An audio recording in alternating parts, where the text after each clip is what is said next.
Hello, everyone, and welcome to SmashBoxxTV Podcast 528. Got a fun show tonight. We are going to have, and he's sitting in the green room right now, Mr. Nate Doss, fresh off cashing at the USDGC off the couch. And then... Is that officially in parentheses, off the couch? It's a joke that we always use here amongst... our friends a lot of times, because I didn't play for a lot of many years. So when I would just show up, it was always the joke that I was coming off the couch, even though I was really coming out of the basement. And so that was kind of always the thing. If I was able to cash or whatever, I was coming off the couch. Not in any relation to USDGC no, specifically. God, no, local events. Not playing local there or events. Coming off the couch. No. Just to clarify for everyone at home. Nope. Johnny V does not have the skill set. Nope. That are Not on my best day. Not on my best day at my best. Never. I would hope to not take. If I had my best day, I would hope to not take last.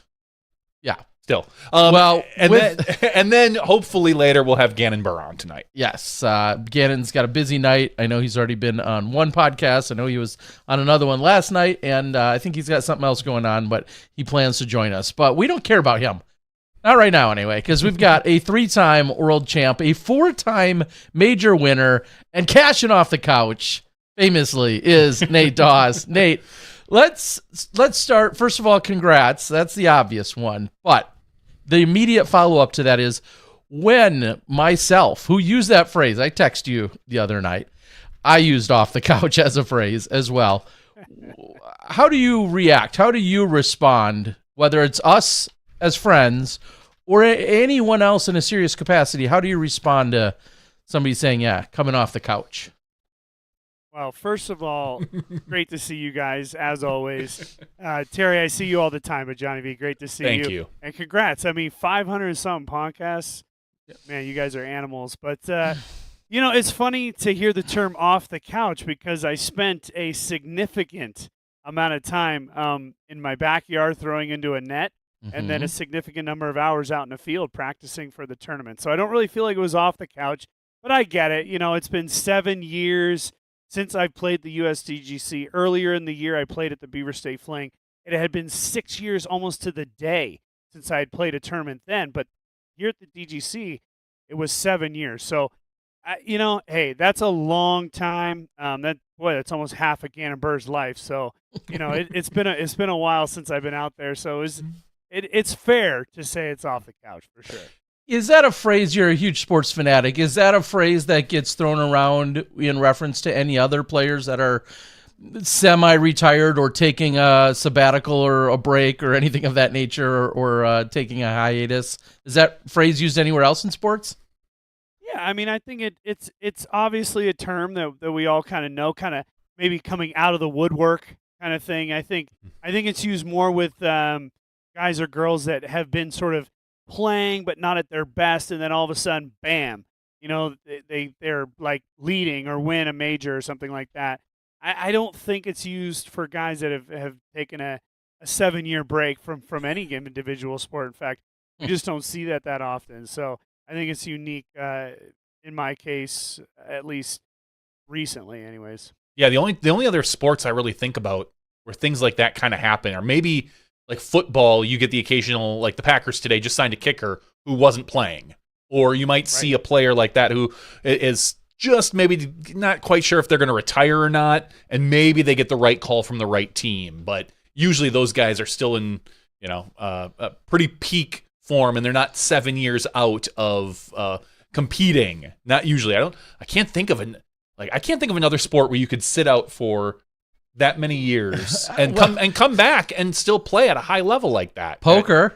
You could do it at poker. Oh, sure, poker. Bowling probably could do but you just don't. Let's not get started if poker's a sport. Exactly. That's why I hesitated. To any of the poker people, and I love poker myself, but I wouldn't consider myself an athlete sitting there. But hey, that we can have that conversation.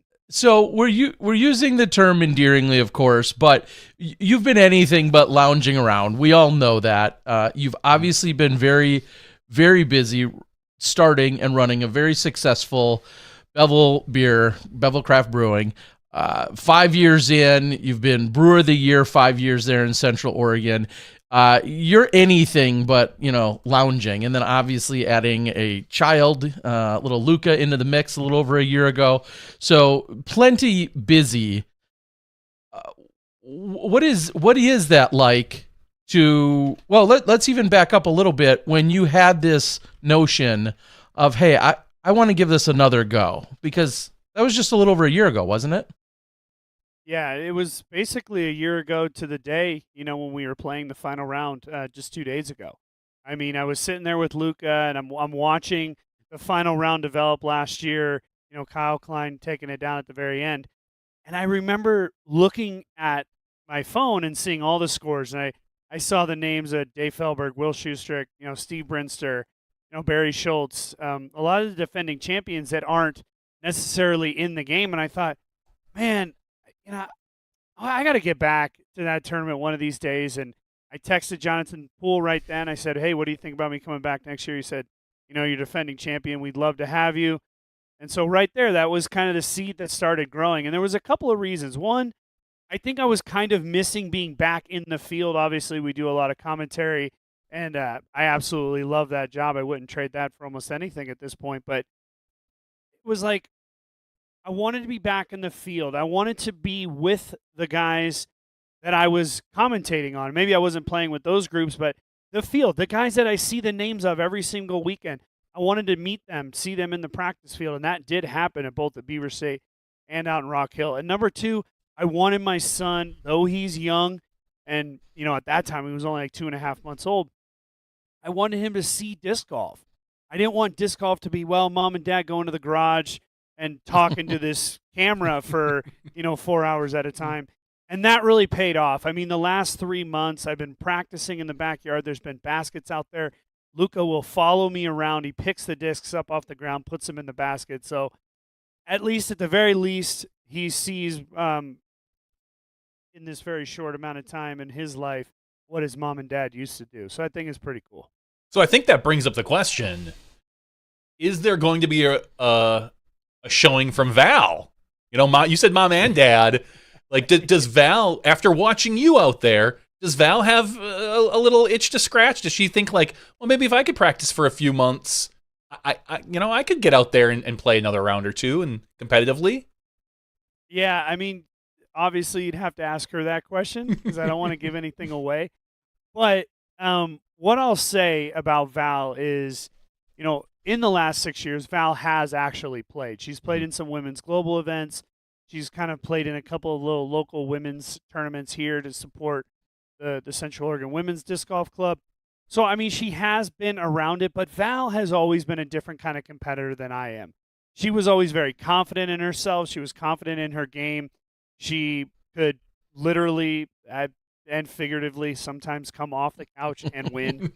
That's how good she was at her peak. And I just don't think for Val, and I don't want to put words in her mouth, but just if I'm guessing, it's just not as much of a big deal for her as maybe it was for me to actually say to myself, yeah, man, you're going to come back and play. So, I think Val would do great, and I would support her. In fact, when I was coming to the USDGC months and months ago, I said, do you want to play? We could probably get you into the throw pink. We could, ask somebody, figure it out. She said, no, this is your thing. Let's do it together. So, you never know what's going to happen. But at the moment, I think we're all happy with where we're at. That's great. Another question that I think immediately comes up or begs to be asked is, now that you've done this, now that you played at the Beaver State, which clearly was a reintroduction of sorts, then you famously, of course, took down the C tier, just for the flex of it. Of course, came out tied for first there. Pad my stats. Pat the stats. And then you have this weekend. Has the itch been scratched? Or is there a chance that you want some more competitive golf in your life?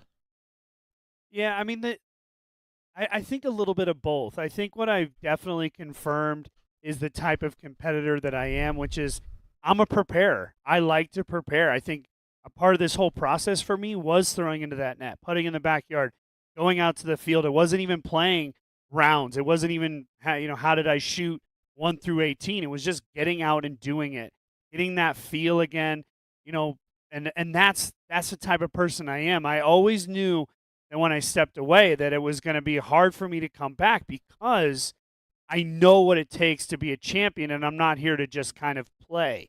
I mean, let's put it this way. I didn't go to Rock Hill to take 37th. I went to Rock Hill to try and win. Now, I knew it was a long shot, but had I played absolutely perfect, I certainly could have been inside the top 10. So I think in a way it's been a process of reintroducing myself, and I now know that I can come back and play. If, I turn Masters next year, I'm 39 right now. For all you people that were wondering, I'm not that old.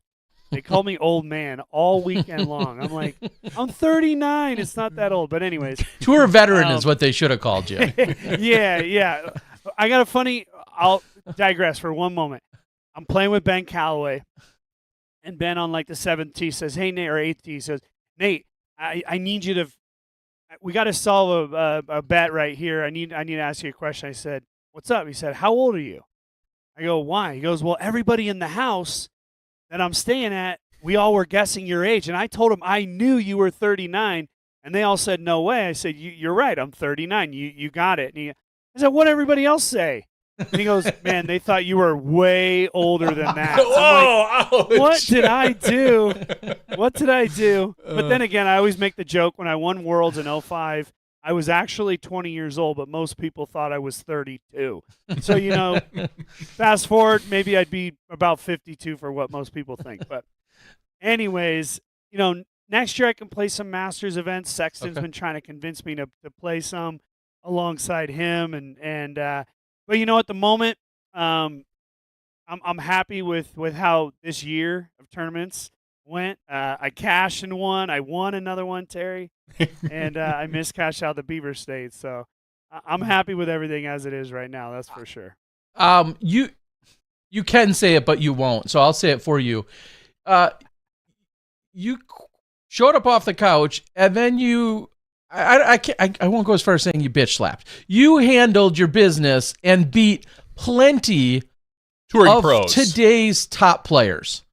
And I don't care what anyone says. That feat alone, just in a vacuum on its own, for someone who chooses to not be on the tour, to do all the other incredible things you're doing with your life and your wife and your family and everything else, but then you showed up and you cashed this weekend.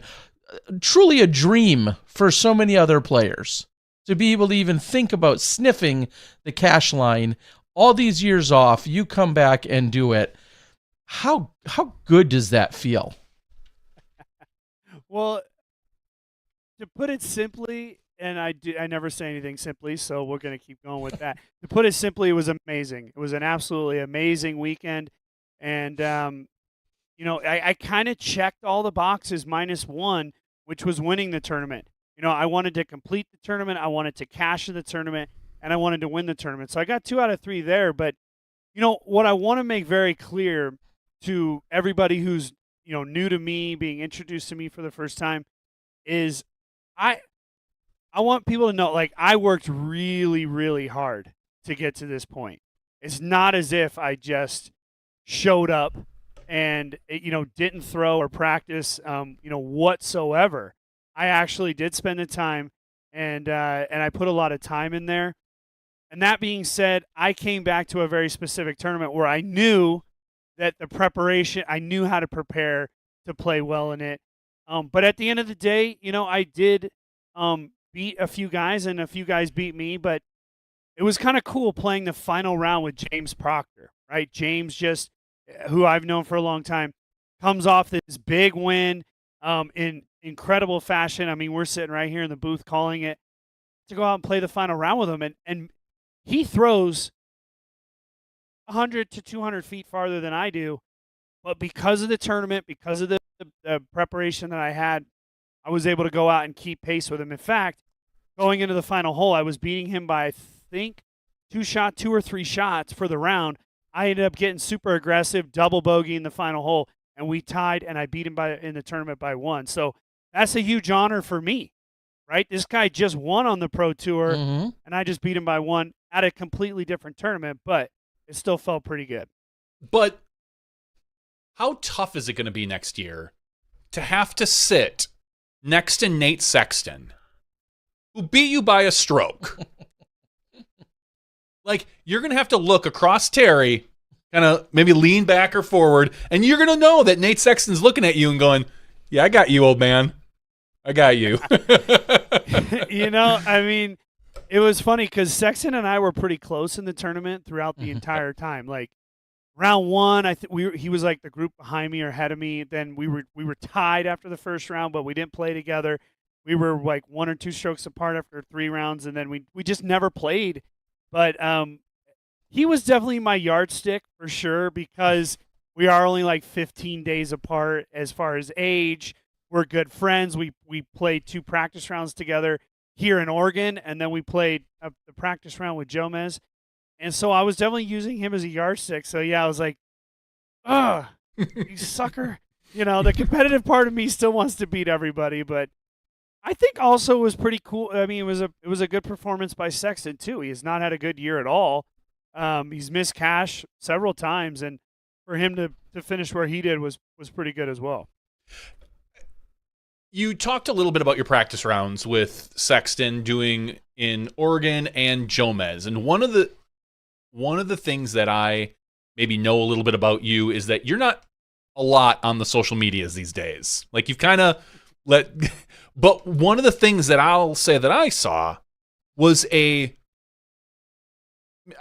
a resurgence or a come to light of some appreciation for you, whether it is your passion for the sport. And I think the Jomez video specifically, playing with the guys that you know, I mean, you've known Yuli and Germ forever, and Sexton, of course, and just your personality shining.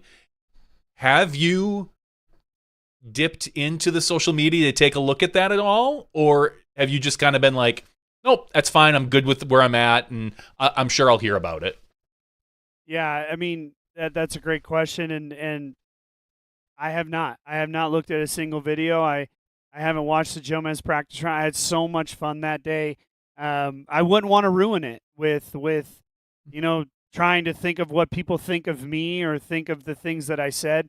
Who I was on the Jomez practice round is me. Those are 3 friends of mine. I had a great time hanging out with them. It was a real honor to be a part of something that they've been doing for a while, and I know that they take pride in that. But I about a year ago, I deleted the final app off my phone. I don't have Instagram anymore, which was the last one I was on. And I haven't looked back. I haven't looked at a single post. I don't know what people think about me. And it's changed my life in so many ways. And it's made me a better father. B, it's made me a better friend. And C, it just makes the day go by a little easier. So, yeah, I'm lucky in the fact that I made that commitment and I've stuck with it.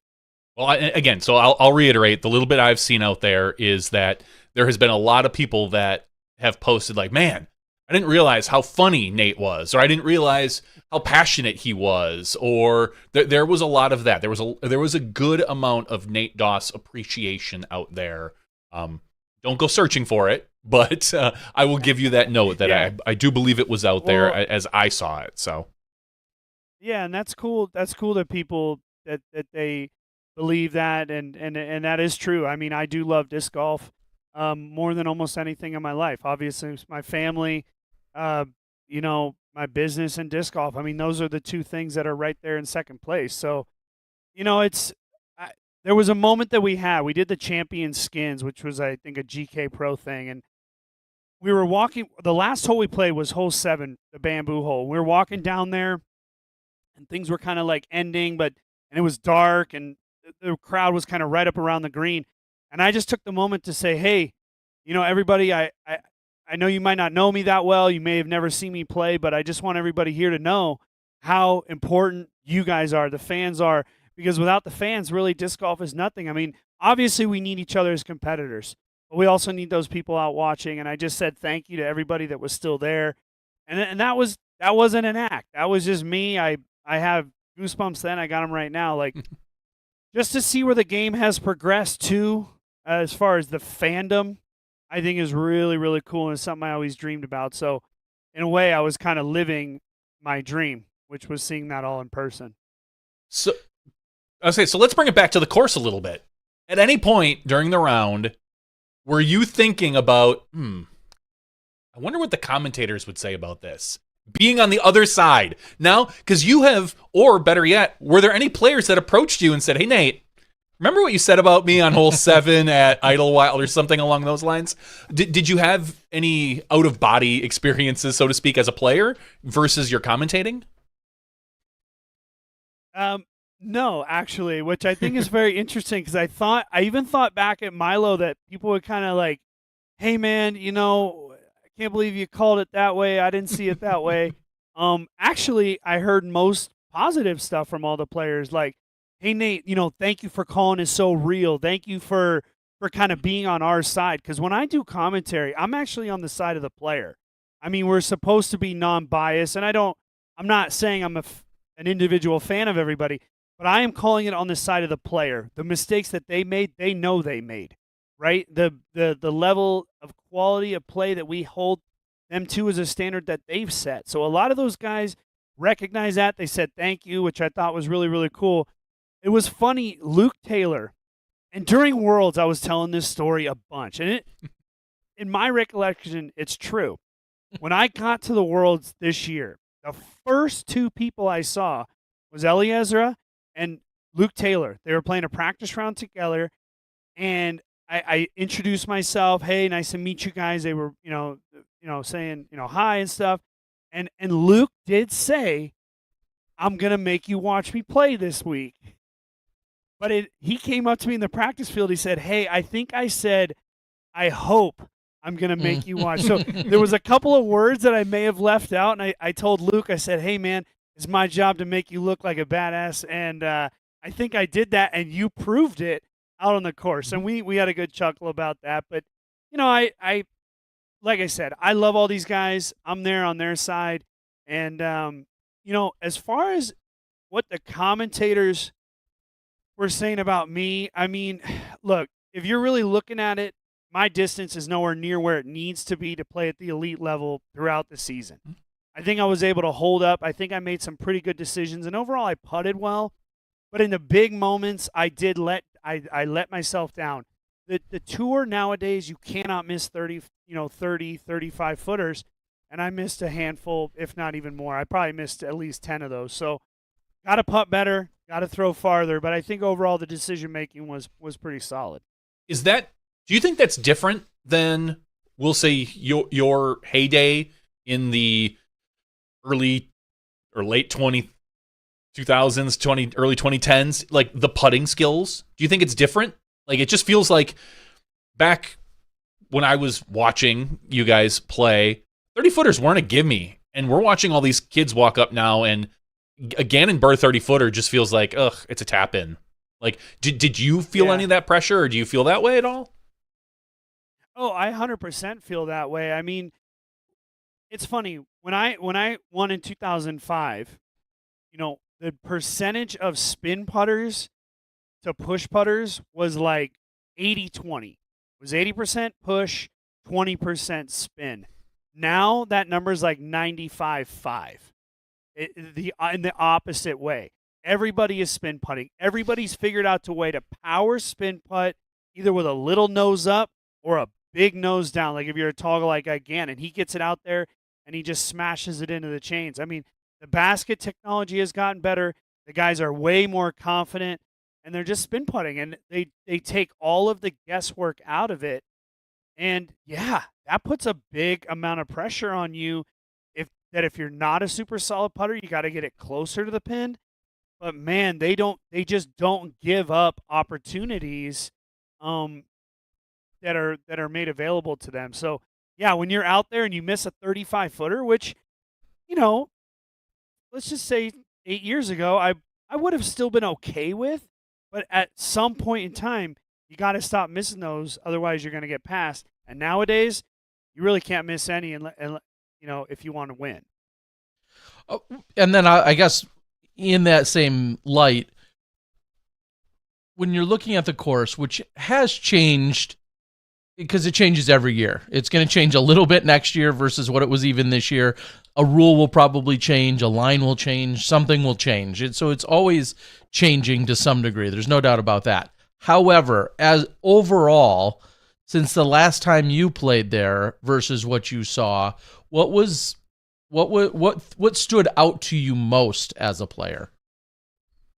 Yeah, I mean, the biggest thing that stood out to me was hole 888. You know, the last time I was there, which is hole 13, for those of you that don't know what 888 stands for, hole 13 back the last time I played it was still the old traditional hole. We were playing along the parking lot. It was 888 feet. You had to throw your third shot over the parking lot as well. So coming back this year, getting to play that hole, and I've seen it on video, but the hole where you got to throw over the big mound of dirt, I mean, that is an intimidating mound. Cannot see the fairway, and you kind of have to guess on the wind, and that hole is super difficult. The other thing is a lot of the pars are like, that used to be a par 5. That's now a par 4. Hole 2, we play in this like 435 foot, 440, somewhere in there, par 3 versus what was a relatively easy par 4. All the OBs are like just tighter. Every green is like the OB is moved in 15, 20 feet in areas where you could bail out 7, 8 years ago. You can't bail out anymore. And so it's just about, they've tried to make the course harder. From a length perspective, it was all about the same lengths. But, I mean, even hole 11. I mean, hole 11 with all these bubbles of hazard. The whole practice time, I spent 3 days out there practicing. I'm like going for all these shots. But I'm coming up 10 feet short, 15 feet short. I had to spend 3 days like proving to myself, hey, you can't go for those. So the course is obviously the same path we're walking, but there's a lot of changes out there. The hole number 3, so difficult. What a difficult hole. And I remember the last year, talking to some of the guys, they're like, dude, last year the hole was insanely difficult. This year it proved to still be the most difficult hole in the tournament. So that was kind of an interesting one to play as well. That was my worst hole. I think I was 5 over on that one hole. So yeah, it was tough out there, man. How many discs did you lose last week? Because your bag is I don't say infamous, but it's not exactly the most modern bag. It's not like you can walk over and be like, oh yeah, I'm just going to grab another Predator. Like a beat-up Predator. Yeah, another beat-up Predator. Yeah. I mean, do you need to call some old Discraft people? Be like, hey, Bob, I need you to bring a few things from the from the warehouse. Or no, I'm sorry, from the museum. Yeah. Grab them from the museum. I might need them for my bag. Mike Randolph will have to show up with a bag for you, for crying out loud. Michael Joe might be there to help him caddy. Yeah, MJ. Only 2 discs touched the water, and they happen to be on the exact same hole that I threw back to back. It was the 3rd round, hole 5. The wind had completely shifted from the first 2 days. I was standing there, I had my 3rd shot over the water, and I was just kind of in between power. I was going to throw the same disc. I was like, should I go a little higher? The wind was better to try to birdie it. I hadn't birdied that hole yet, so I threw my first one. Boom, it went in the water, didn't cross in bounds. That was my red Nate Doss Predator. And I pulled the only other Predator that I had with me out of my bag, threw it. It skipped in the water, and I ended up taking a double bogey there. I didn't get those discs back that day. And I ended up getting one of them back the next morning, and I threw it during the final round. But that was so tough. Like, I'm telling you, my game plan was to not throw in that water. I wasn't letting my disc go in that water. I got too greedy. I made that mistake. Literally, I throw the Predator on the very next hole. I throw it on the drive on 17, and I throw it on the second shot on 18. I had to guess. I had to guess on all that. And when I walked up to hole 18 on Saturday, and you guys might ask about the whole cut thing, but I'll just kind of talk about 18. It's like I'm standing over that second shot. I don't have a disc in my bag that I've even practiced with. And I had to guess. And luckily I guessed right, and I did make birdie there, but Yeah, dude, it's tough when you start losing discs out there. I went out there telling myself, dude, don't throw in that water. Do whatever you got to do to not. And I didn't do that either. So, Well, you know. and as Johnny was just alluding to, your bag, of course, has been very tried and true for you for many years. But you're even when Discraft is sending you guys new discs, you're not going out to the field, ripping them for a few hours, and then being like, hey, the next time I casually play in 6 months, I'm going to go add this new Thrasher, this new, Force, Captain's right? Raptor to my bag. Like, you're just not doing that, understandably so. So with that, do you care? Do you care that your bag is old school? And do you ever see a point where you think, oh, man, I should really take serious these other 50 discs I've missed out on releases in the last few years? And before you answer that kind of ties right into a question that's there. Like, do you look at the other discs and go, well, maybe I should be throwing this new Zeus because it goes further? Yeah, do you care about any of that? Yeah. No, I mean, I do care about it. I mean, I did have 7 Forces in my bag. I mean, I was, that was my main disc out there. I threw that on, basically every power tee shot. And that was the disc I ended up throwing my overstable Force on 18 to replace the Predator. Look, disc technology is amazing. I've always loved watching the disc progress. I think all the companies are doing a great job sort of battling with each other there. That being said, I've always kept things simple. Whenever you've looked in my bag, even when it was back in the day, I only had a few mids, a few fairways, and a few, high speeds. I don't like changing the mold up. The way the disc feels in my hand is so critical. So I just like to keep it simple, man. I mean, even if they did. Discraft sent me a box. When I said I was coming back to play, they're like, let's send you out everything new. And what I found is that I couldn't convince myself to take the disc that I trust with my life before, right? Because I was a professional disc golfer. I trusted those discs with my career, my earnings, how I ate food, and put in discs that were more or that were faster, less stable, that go farther. To me, I've always wanted accuracy over distance. So I just kind of stuck with it. Maybe that was the safe call, but I guess it worked out. Well, you hinted at round 3. The game has changed since the last time you were at USDGC. The scoring has changed. How you keep score. Now you've got probably, I don't know, I guess the first question is, did you keep score with your phone or with a old school scorecard? Or like chisel and tablet? Or like quill pen? No, I use an abacus. Dip Just the an ink. abacus. There's 4 sliders, Yep, and I just, hey, Proctor, what'd you get? And I just, You're like, chick, chick, chick, chick, chick, chick.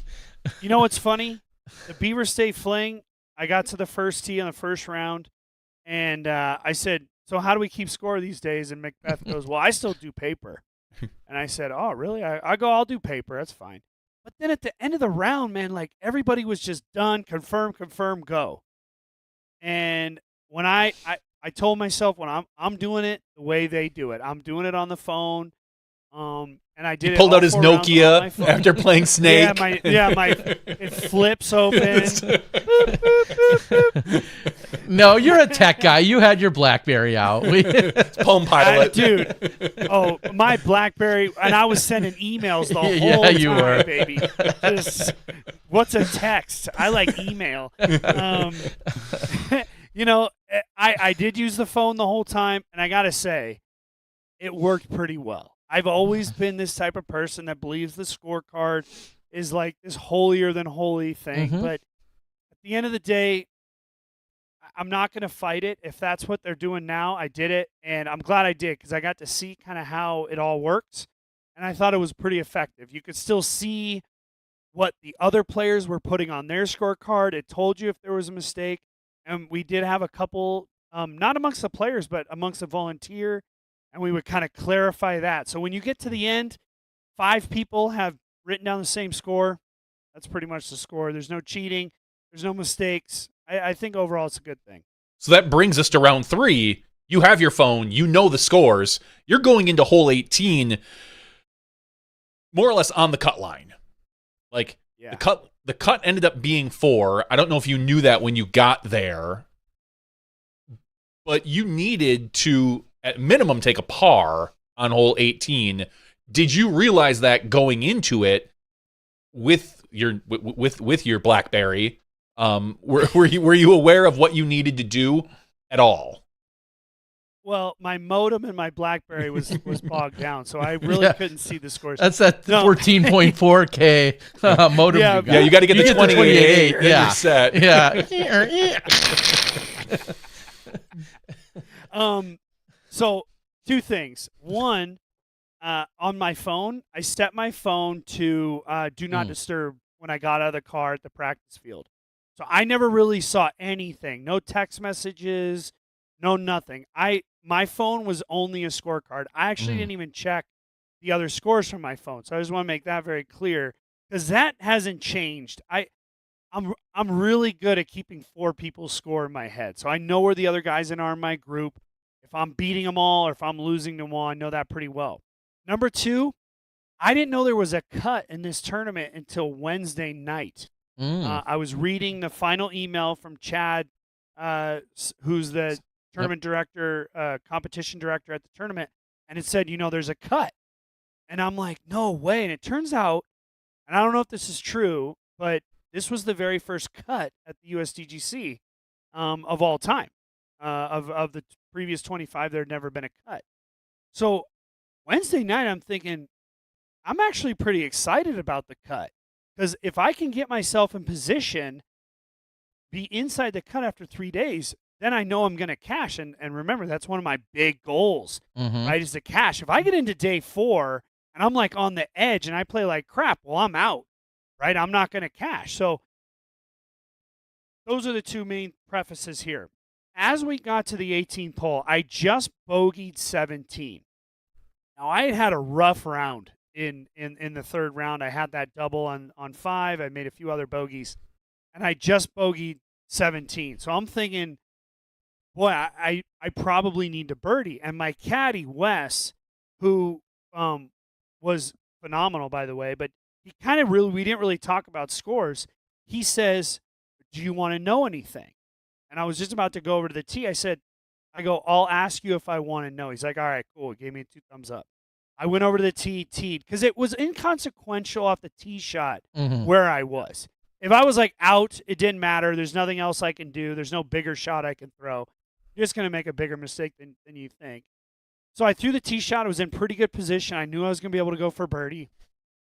So we're walking up the fairway. I say, hey, where am I at? And he goes, well, you're tied for 47th, and the cut is 48th. And so my pro-magnum old school mind is like, well, you got a birdie. And that's what I told him. And he looks at me and he goes, do we? You need a birdie? I'm like, yeah, man, we got a birdie. Like, I don't want any questions if I'm in or not. I don't want to wait for somebody that was playing like crap, that's like in a group behind me, to play like birdie the last 4 holes and knock me out, whatever, right? So I'm like, we got a birdie. So I step up to that shot, and I'm throwing a disc I've never thrown in this fairway before. And I release it, and I'm like, boy, that looks pretty good. And the spotter's like watching it, and then he goes like running down the hill out of view. You can't see him. And it's like, it felt like a minute, but it was probably only like 3 seconds. There comes the green flag. I was in bounds, and I told myself, I don't care where it is in bounds, I'm making the putt. And I walked up there. It wasn't that easy of a putt. I was barely in bounds. I mean, we're talking this far. But it was a flat putt. I didn't have the big downhill putt, and I cashed it. And that moment right there, and I'm going to I'll open up a little bit, be a little bit more myself for you guys.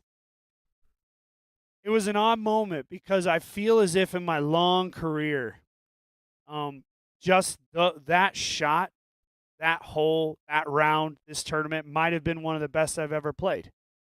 I mean, I know it sounds stupid, but I kind of feel that way. I mean, everybody's thinking there's no chance. This guy hasn't played in 7 years. He doesn't play tournaments. He doesn't even practice on a course. Like, he doesn't do it. But right then and there, I stepped up. I made that shot. And I made that birdie. So just for me, not for anybody else, but just for me, Like, that was the moment. That's the moment of the week for me. I walked up the hill. Brian Earhart was right there, said, "Hey, dude, you made it. You're in. I want to talk to you." And right there, it was like I won. It like brought me back to 2008 in a weird way. So, you know, I don't know. I'm just thankful for everything. My my word of the week was just acceptance. And I was walking up the ninth fairway that third round with my caddy Wes, and I said, "Hey, man, like, if we don't make the cut, we don't make the cut. This could be my final walk around this property. Let's not make it negative. Let's just have a good time." And that's all she wrote right there. The rest of the day was phenomenal. So, yeah, it was a pretty special moment for me, guys. I know I've had a lot of wins and losses, but that one right there, just to make the cut, was pretty cool. Yeah, and of course, congrats again, but that just fully encompasses everything that we started the show with, in saying, like, the effort and your preparation and the overall effort, and then the result of coming in and hanging with some and beating some of the best players in the world, and you doing that after so much time away from competitively playing or competitively preparing, and for you to be able to do that, I just can't say it enough how impressive it is. So you absolutely should feel proud of it, and there's so many others that are proud of you for it, because it can't be stated enough how impressive that it really is. And like you said, you've had wins, but this in its own way certainly should feel like a win for you. So there's no downplaying it at all. It's awesome. Well, thank you, Terry. And I'll say, like, when I stepped away from the game, 6 years ago, I just never thought I'd have that feeling again. So to even have it for a very brief moment was just a special thing. And it might be the final time in my career that I feel that way specifically. Being in a place that I'd been playing at since 2001, that I was the champion in 2008, and I finished in the top 10 times in my career there. So to get that feeling one more time, that adrenaline rush as I throw that shot up the hill on 18 was, yeah, I'm just so thankful. I can't even believe it happened, honestly. It's just amazing that it went down that way. What do you feel like was the biggest surprise to you this weekend? You had goals and expectations and hopes and aspirations, but when it was all said and done, what would you chalk up in the put in the bucket of surprises in any way, on or off the course even? Man, that's a tough question, because it was such a phenomenal week. I mean, just from start to finish, from the moment we landed to the moment that we left, everything was just a surprise. It was a surprise at how cool everybody was, all the great conversations I had. I stayed with Simon Lizotte, Casey White, Steve Brinster, Avery Jenkins. I mean, we were just hanging out at night, watching games, talking smack to each other. Like, that was so much fun. I got to play a practice round with Holland Hanley on Monday, which I thought was really cool. It was great to see Holland's distance, like, in person. I mean, she just has that smooth power. But it was a surprise to play so well in the Jomez practice round. I ended up beating those guys, which I thought was pretty cool as well. I mean, I don't know. The whole thing was a big shock for me, but the biggest thing that was a pleasant surprise was just to see how great disc golf really has become. Not only the play, but just everything surrounding it.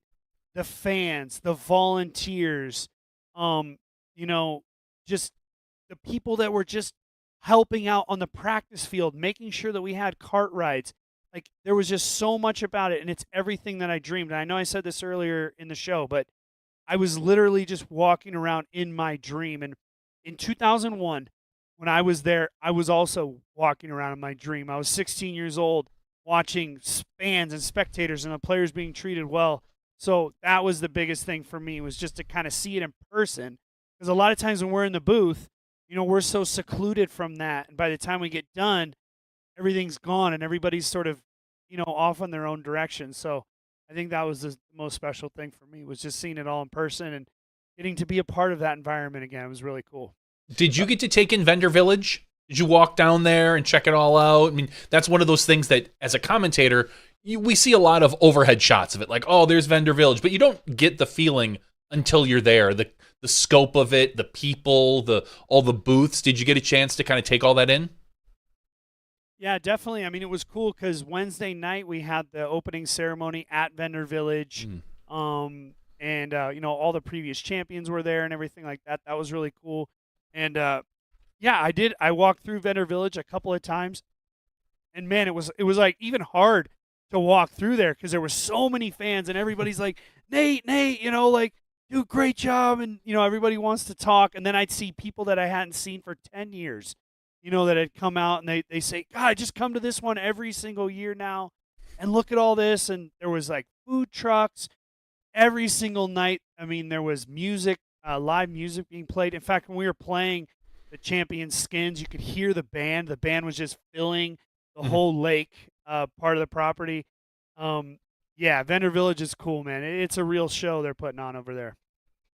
Yeah, I feel like that's one of the things that's grown the most and had the most overall expansion, moving it, in the various places it's been to now be down, we'll say across from 7. You have the Zuka deck and patio and everything they do, but then just Vendor Village. And you can maybe even reflect on the old school days, just the idea that there was probably a dynamic disc booth there, at least there was last year, a Discraft, Ledgestone, Sun King. There's all of these booths that if you rewound 20 years ago, you're like, there's no way, we're going to have this much inclusion. And they've really broken down those barriers as well, haven't they?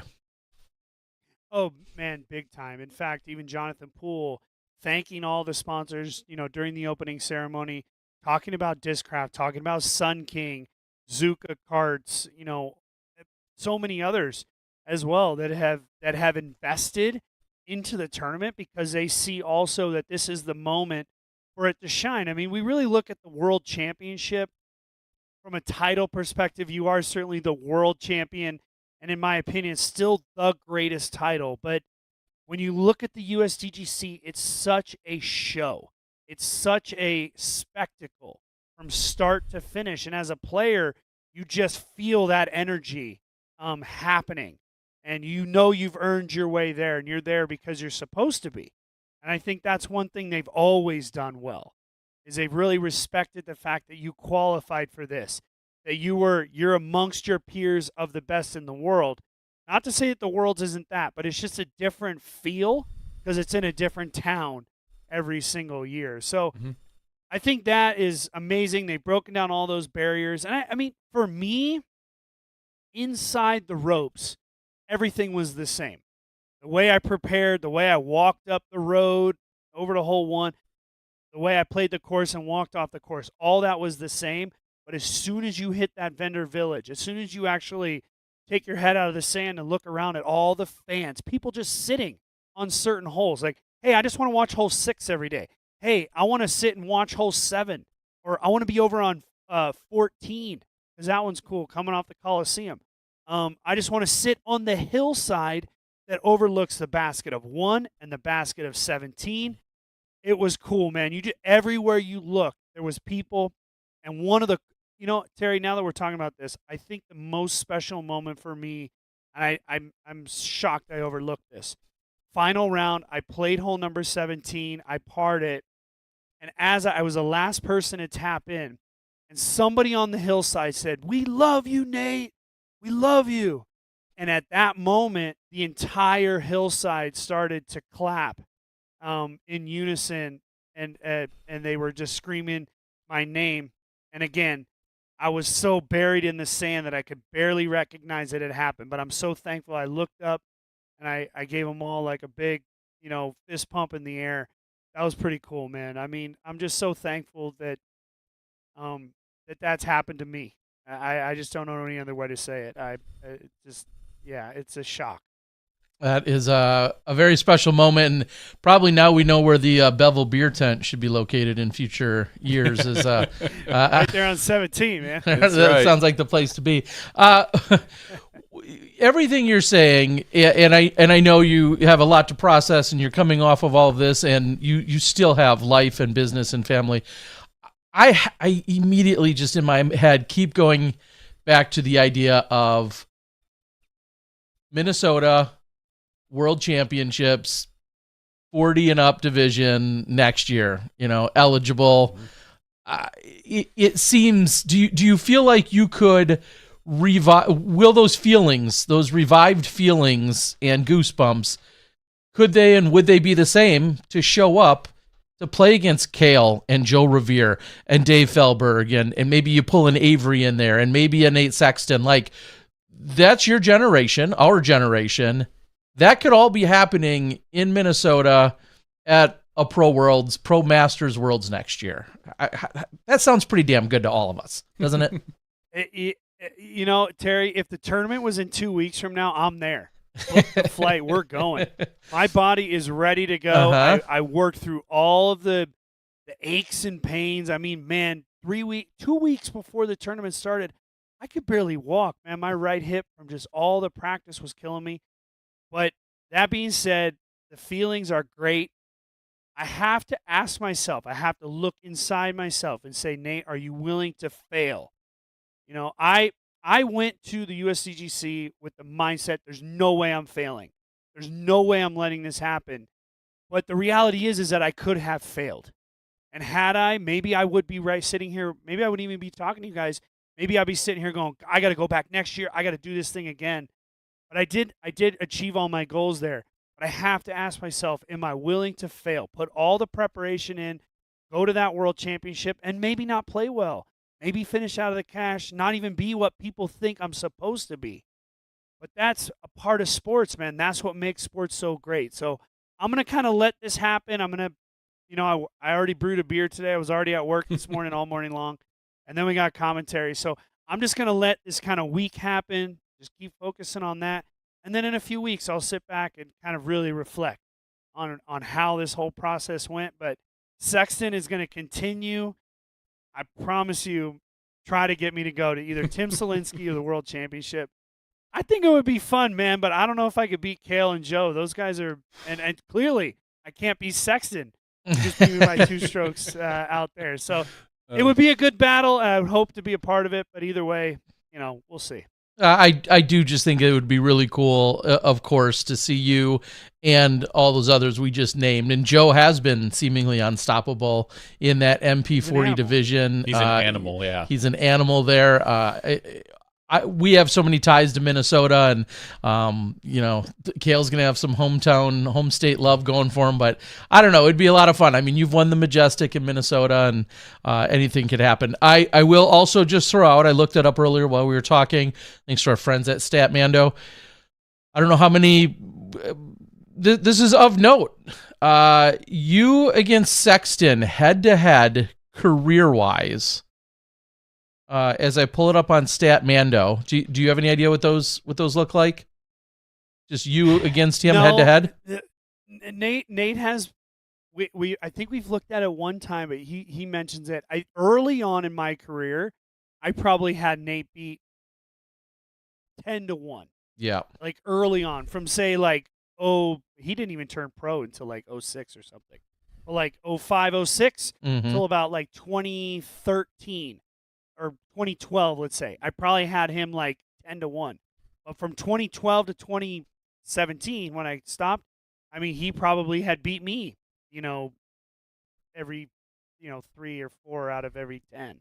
So I don't know. I mean, all that's right. a good Well, question. the record here, per Statmando, you against Nate Sexton at events, head to head, 32, 20, and 5.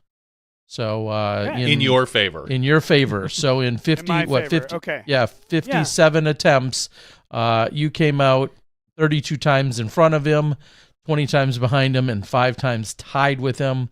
You have 3 wins to his 4, so on and so forth. But and I think that those numbers, that's exactly what I kind of remember. I think early on, a lot of those 32, you said. Yep.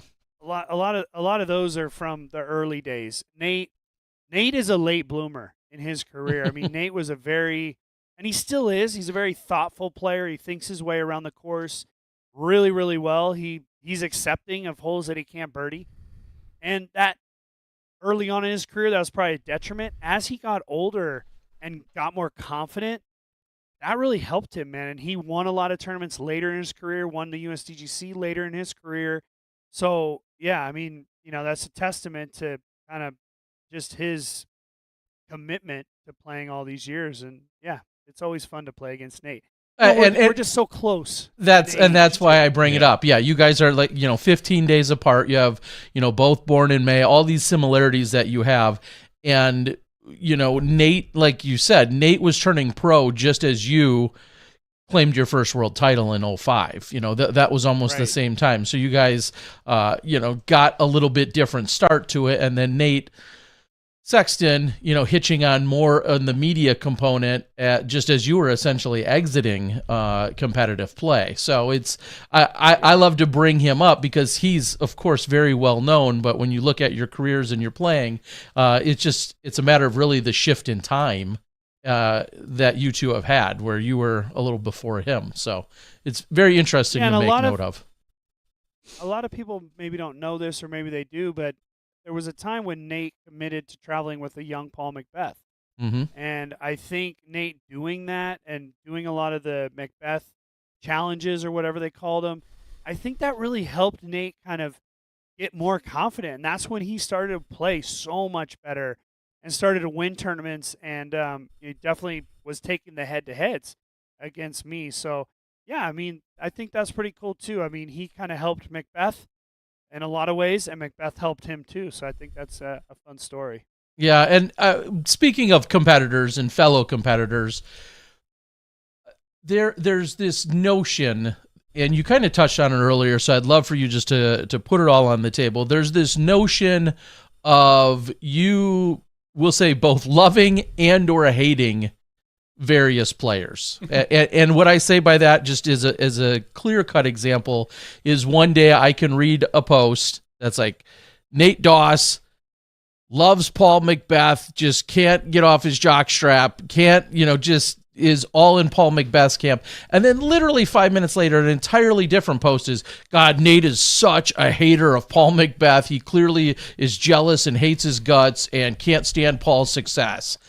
So right there, to me, it tells you when you see those two different posts that this is crazy. But give your take on any or all of the players, favorites, teammates, we'll use in air quotes, all of that stuff.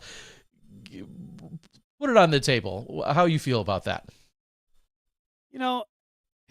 Look, like I said earlier, I am all for every single player. But I hold every single player to the standard that they've set. I mean, I always say that when we are analyzing players. Like, if Paul McBeth has set a standard that he's the greatest of all time, and we're going to hold him to that standard because that's what he would want, right? If he doesn't play well, we're going to call it out. If he plays well, we're going to be amazed. But when I really look at the players right now, I mean, I just couldn't be more in awe of the youthfulness, the preparation, the professionalism. I mean, the interviews that Gannon Buhr gives at 19, unbelievable. I mean, his vision of who he sees himself in the few years is amazing. To watch Anthony Barella, who I first met as a kid, come through. The game maybe wasn't quite working out for him. We always thought he was the next Paul McBeth. And then all of a sudden he was gone. And look at him now. He's back. And he's one of the longest on-course throwers I've ever seen in my entire life. I mean, unreal. Look at another example, a guy like Aaron Gossage. I really like Aaron Gossage. But I also said to Aaron when we were at the USDGC, man, like, you got to believe in yourself. Trust yourself. Trust that preparation. Because you see him being so hard on himself. And you just want to sit there and tap on the arm and say, dude, you're doing good stuff. Yeah, the wins and losses, they're not adding up in your favor, but just keep sticking with it, I think about him. I think about Ricky. Ricky, who I met, I was in the car when we were in an RV when we told Ricky to take cash for the very first time. And look at Ricky now. I mean, an absolute animal on the course, so competitive. That hasn't changed. But you also see it in Ricky. that moment of Ricky sitting in the green on hole 3 this last 2 days ago, so just dejected in his mind, thinking I'm not going to win another major after another time. That's so hard to see. I just want to hug Ricky at that moment. But he doesn't want that. He wants to continue to play. Get out of my way, Nate. I'm going to go take another birdie. It's just all of it, man. All of it is so cool. Isaac Robinson, the Robinson brothers. I fell in love with Ezra Robinson at the Champions Cup this year. His commitment, how hard he throws, so committed to every shot. It reminded me of a Johnny McRae. Johnny's so committed to all his shots. Those guys, awesome. And then just all of the other players. I know I'm missing a ton of them here, but all those other guys, win or lose, they all have their own personalities. They all have their own preparations, and I just enjoy watching them develop year over year. So that's my breakdown there, Terry. Well, and maybe how I would even summarize without trying to put any words in your mouth, you don't really care who wins. Like, you're there in the booth for the best golf and the most entertainment and the best golf on that given weekend. And I think so many people have these notions or assumptions that you're outwardly or secretly rooting, or that we're pulling for certain people because of an excitement level or because of the way we phrase or word something. And I just emphatically can't say it enough. Like, you especially, maybe more than anyone, you just want the best possible golf and let the chips fall and the best player win on any given weekend, no matter who it is, young or old, new guard, old guard, whatever you want to call it, righty, lefty, teammate or not, none of that matters. And I think far too many people are attached or make an assumption because you've said something either positive or negative about a player, and then it's automatically this lifelong bias that you have. And I know that you don't. And it's good to hear you explain that to others. There's people that are exciting to watch and have things about them, of course, and we're going to point those out, but you're not actively rooting against any player on any given weekend. Absolutely not. There's no chance I would actively root against anybody. In fact, I'm more actively rooting for everybody. I mean, and you summarized that whole thing perfectly, and obviously me and you sitting here together, we know each other really well. But it's just, here's the thing.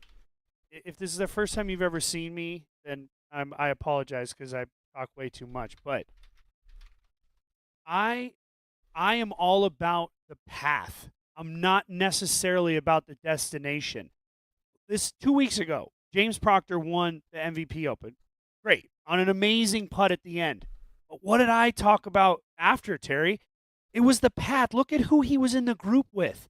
He was with Gannon and Ricky. He's never going to forget that moment. He's not going to remember what score he was at. He's not going to remember how much money he won. He's going to remember the guys in his group and the fact that he cashed a putt on 18 to win. That's the story, and I absolutely love that regardless of who it is, because every win has a story. It's not just a win. It's the path to that victory. So that's the biggest thing for me. Yeah. Well, did you get a chance to talk to the USDGC winner, Gannon Buhr, at all this week? Did you chat with him? And yeah, several times. In fact, I saw Gannon on Monday. He was going out to do the distance. He said, "Man, Nate, I want to win. I want to get into that distance final. I want to throw off the deck, throw over, the lake on." And I'm not sure if he did or not, but because I wasn't there for the distance at the very end. So I saw him early, saw him a couple other times, and then on Friday night, man, we had an amazing dinner at our house, the house that Simon, myself, Steve, and Casey were all renting. Gannon, his whole crew came over, and man, Eagle was there. We had an amazing meal, a big family meal. Matt Schlabach from Iowa, I think. Oh, did he cook steak? Company. Yeah. He's making some steak. He's the steak man. He's the steak man, and wow, it was a special night because we were all hanging around, we were all chatting, just about different things, not necessarily just disc golf. It was kind of just like, what else is going on, and people.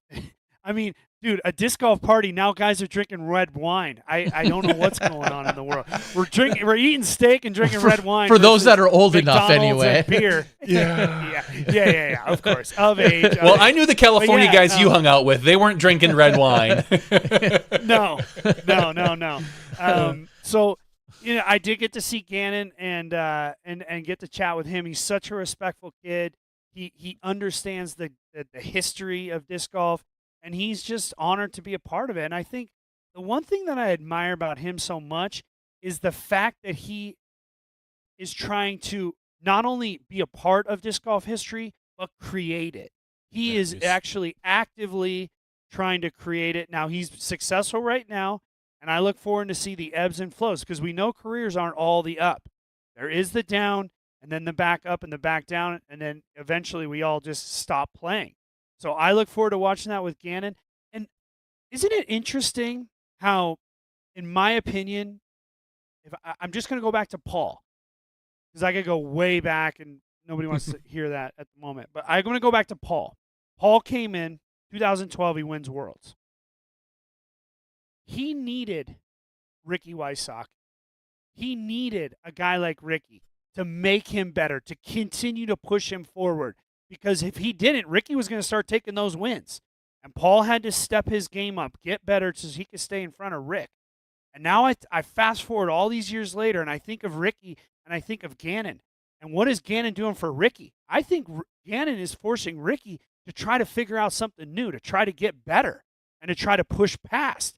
Because, I mean, Ricky would have won a couple of majors maybe had it not been for a Gannon Buhr or an Isaac Robinson.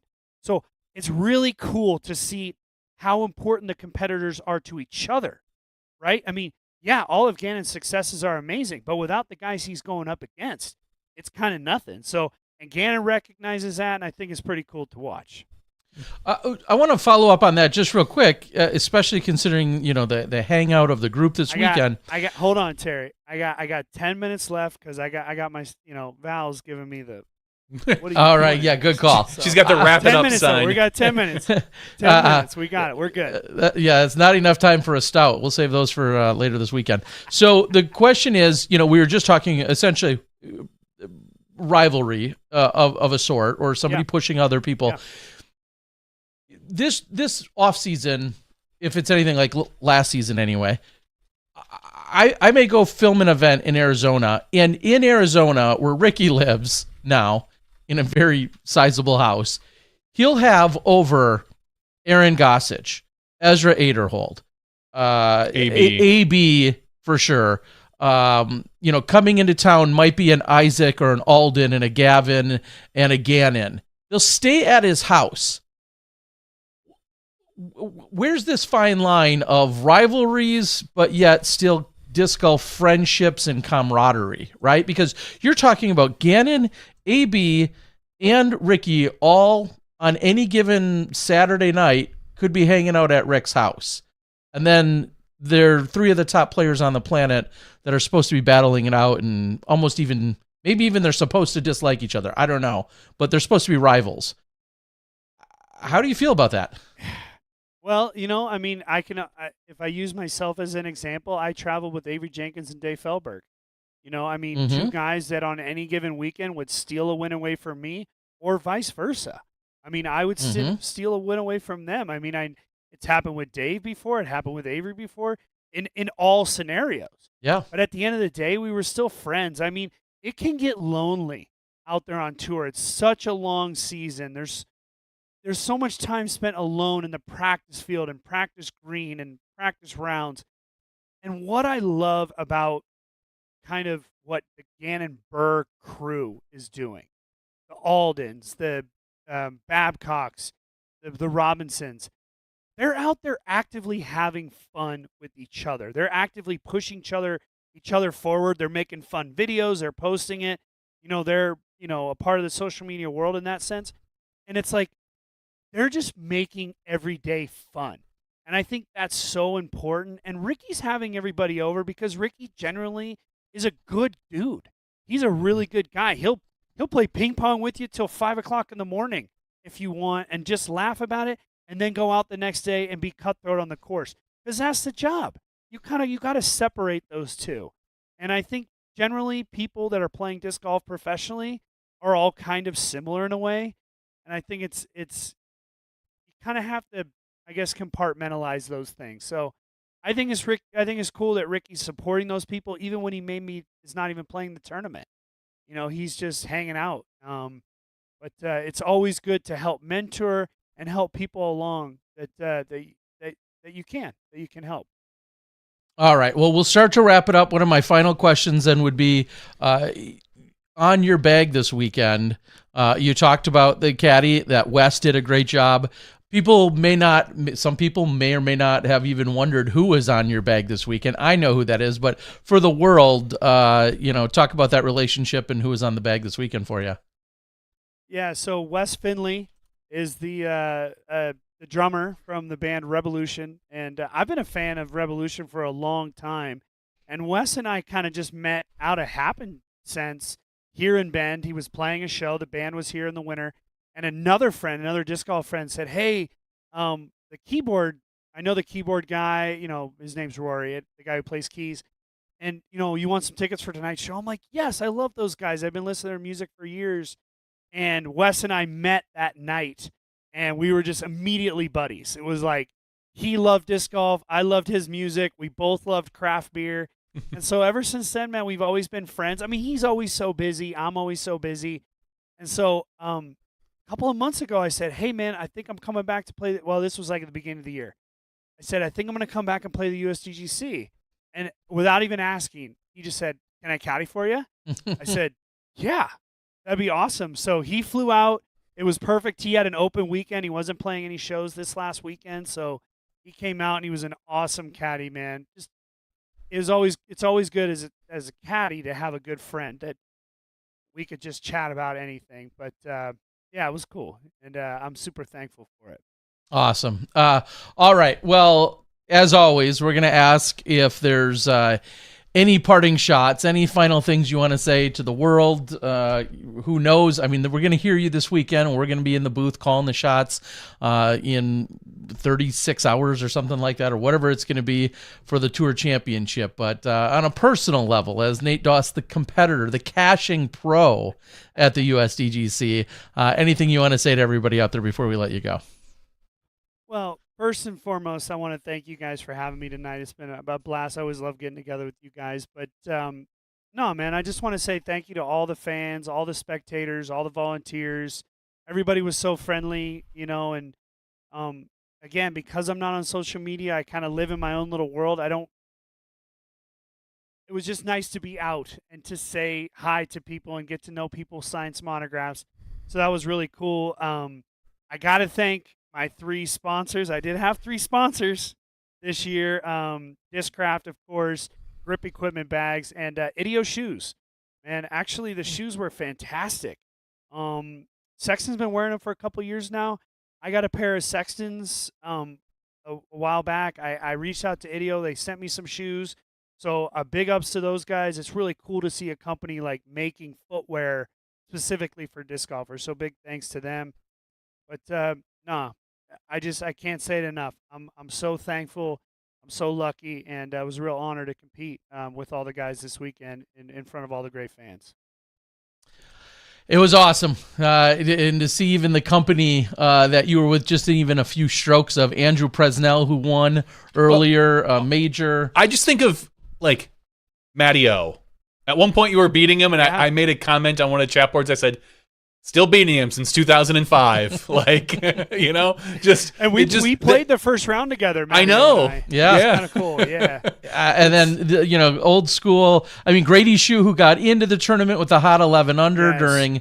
during qualifying. Greg Barsby, who you've known for 25 years. Sexton, who you've known forever. Matty O, as we just said. Just even the guys that you were around that have made these lifetime commitments, and to see you right there hanging with these guys, all of it was incredible. So, well, I'll see you in almost literally 24 hours. Less than 24 hours. Yeah. Less. Right around now. About 24 hours or so. I'll see you tomorrow as I get into Bend, and we'll get ready for this upcoming weekend. But, of course, congratulations again, and thanks for joining us tonight, pal.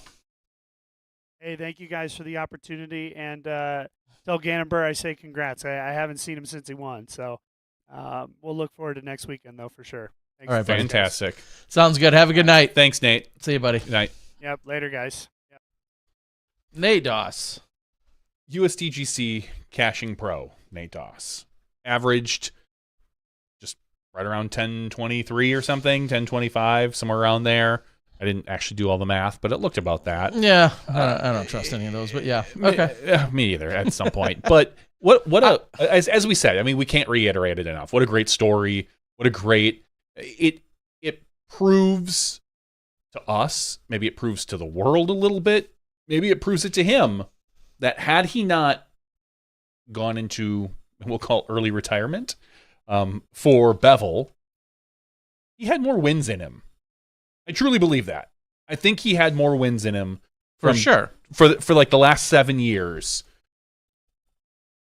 And I don't think he regrets his decision one bit. No. Because he has the family, he has Bevel, he has the brewing awards to prove that he is making the right choice. What just in general, and as I said to him as well, seeing the feedback online that I know Nate doesn't see was so nice. That all these people are like, man, I love Nate. A lot of people coming out of the woodwork like, I like his commentary too.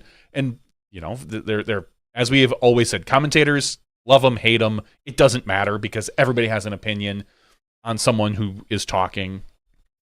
But just in general, seeing the feedback from like the Jomez round, and I don't know when we're going to see the GK one. I don't think it already came out, the championship skins. I didn't realize he had done that. I know last year we walked along with that with Barry and Kenny and whatever, but to have Doss there this year, I will look forward to watching that. So just, it was really nice seeing the outpouring of affection for Nate in the last 6 days. Yeah, and I feel like one of the sentiments that you hear sometimes is he's too far removed, or he doesn't know what he's talking about, or he doesn't know the game, is what some people will say occasionally. And it's fair to say he clearly isn't keep up on every moment of the day-by-day things happening within disc golf. He's admitted that. He kind of jokes that's what I'm there for, is I kind of give him some of those updates from time to time as to maybe some of the happenings and the things, or the tea, so to speak, that might be going on in disc golf. It was really great explaining to him the Bud Hill Masters story from scratch and like from day one, because he knows J Ray. So he knew nothing about it, and I had to give him that full breakdown. But it's clearly inaccurate of a statement to say, well, he doesn't know about disc golf, because obviously he does, and then some. And it's just great that this helps prove it. Now, like myself, you can absolutely still dislike me as a commentator. You may not find him as your favorite, or any person as your favorite, because guess what? I saw those exact same things this weekend. Oh, yeah. I'm stepping aside because on any given weekend, I get plenty of hate or criticism. Some of it rightfully so, I think. Some of it's maybe a bit much, but whatever. I get my fair share, of course. And don't think I don't see it or realize that. But then I step aside. And who else? Well, the next set of commentators are going to take Ian their fair and Philo share. and Charlie and JK. Like, no matter who's in that booth, as you're alluding to, no matter who's in the booth doing the job, there's always going to be people that prefer them or not, dislike them or not. Some more nitpicky than others.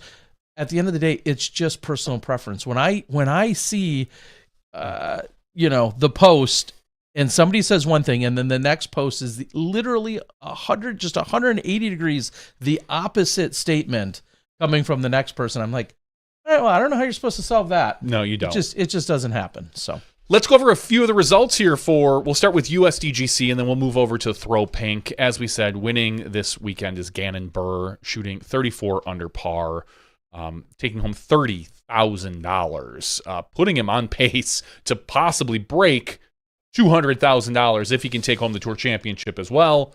Just a phenomenal year for Gannon Buhr. Just no doubt player of the year. There's not even a question. I know Isaac won Worlds. It doesn't matter. Gannon Buhr's got 2 majors and like 5 wins, and it just or 8. Whatever that number is. Yeah. 8, 10, 12, whatever. Yes, I was thinking I think 5 Elite Series, maybe a 6 Elite Series. No, I think it's even more than that. No, does he have that many? I don't know. We could click on it. Whatever. But anyway, I could figure it out, but I'm not going to. Oh, excuse me. Wow, I'm bored here. No, second place, Calvin Heimberg. You're shooting a phenomenal final round course, quote unquote course record. I always laugh at that because every year the course changes, and it's hard to truly judge a course record when, as you even alluded to, next year there'll be a slightly different tee, and a tree will be in 2 different places, and an OB will be a hazard next year, and just the course changes frequently that it's hard to say like what a course record is. But shooting the best round of the weekend, Calvin Heimberg on the final round, but it wasn't enough. He would have had to shoot at least 2 strokes better, and that's assuming Gannon didn't just phone in the last couple holes. Tied with Calvin was Anthony Barella at 32 under par. Anthony had a chance at the final round, only shot at 10.37. Just it didn't feel like Anthony could really capitalize on a lot of Gannon's mistakes. It just never felt like Anthony pushed Gannon, so to speak. 4th place, Ricky Wysocki. 5th place, Isaac Robinson. Tied with Vaino Makala. Vaino, the highest finishing European of the event. So Vaino having a good second half of the season after the bag switch. So that's really cool to see. Tied for 7th, Una Heinonen and Nicholas Antala. 9th place, Adam Hammes.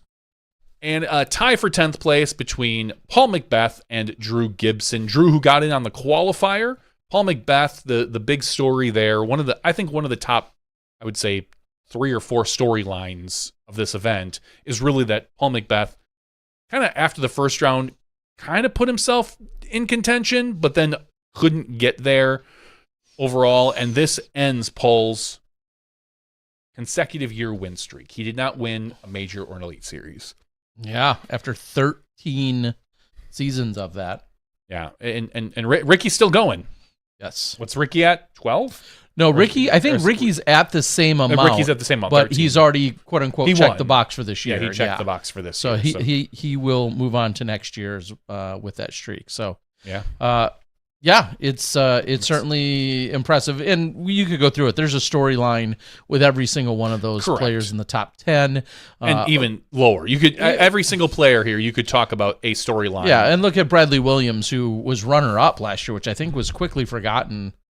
I just remember walking away after doing an interview with Bradley last year, and walking away, and then him telling me, his age is pushing into the higher version of the 30s.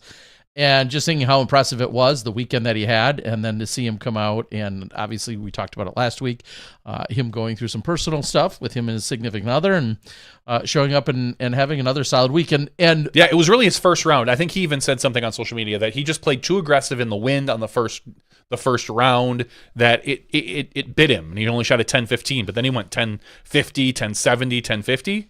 That ain't too bad. And also, certainly of note, and congrats to Drew Gibson and everyone else that did so, finishing in the top 10 gives you that exemption for next year. So Drew, who had to play in the qualifying round, gets in via the qualifier, qualifying Monday, will not have that stress next year. So very impressive for him to come out and have a really solid performance at this weekend. Not certainly by any means a banner year for him or, performances that he's hoped for, but to come out and to have a top 10 at the USDGC is incredibly impressive. I was looking at Simon Lizotte. I didn't get a chance to talk to Nate. I'll see if it unfolded or not, but I believe there was some unofficial bet between Nate and Simon where Nate basically had said, hey, if I beat you this weekend, meaning USDGC, if I beat you this weekend, you can cover my share of the of the Airbnb. And Nate was winning after 2 rounds. Yes, he was exactly. beating him after 2 rounds. And then Simon came charging back. So Simon definitely putting things together.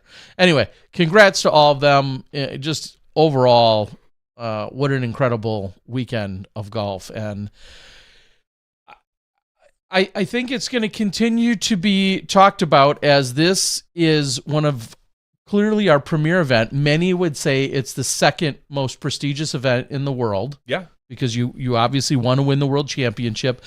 If you've secured a world championship win, the very next thing you want to win, assuming it's not another world championship, the next thing you put on your list for sure is the USDGC.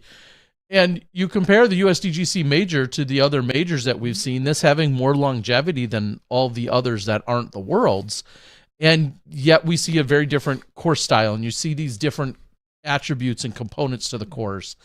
And I think it begs the question year in and year out, and it's just worth asking. And we may never receive an answer, or it may not. We may get the answer, and it doesn't change. Will it ever not be at Winthrop? Yes. I don't know when, but yes, I think the answer is yes. Ever is too long. I believe they have this locked up for like the next 2 years, maybe 3, is what Jonathan Poole had said last year. But I do think it will have to move at some point. It's a fact of life. The players, I saw more negative feedback towards the course this year than maybe I have seen in the past. Really? I feel like I saw less. Well, that's funny because I think But then again, I didn't pay as close Correct. attention this year, but I feel like I saw less than normal. Yeah, no, I think I saw more, and maybe it's some of our COVID players now starting to feel a little nostalgia for the course for you, like. But I did see people that are just like, some of these holes are just, I think the term was used, janky. You know, hole 17. I saw someone say it's too easy, and all I kept thinking was like, wow.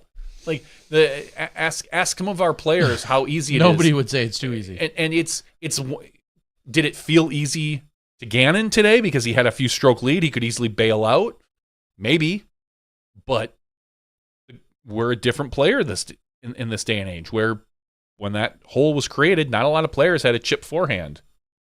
Now we have them. Yeah, it's now most players can stand on that and just chuck a 280-foot forehand off to the right and guarantee a 3. Yeah. But if you need that 2, that's a scary shot when it comes down to it.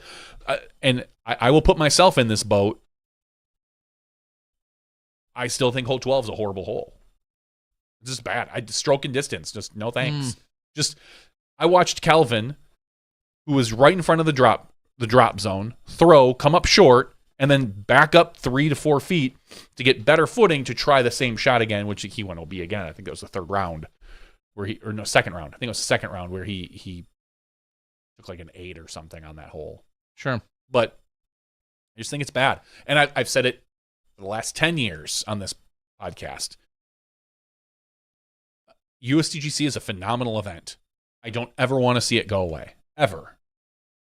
But there's still something in me that thinks we abandon rules of the PDGA for this event.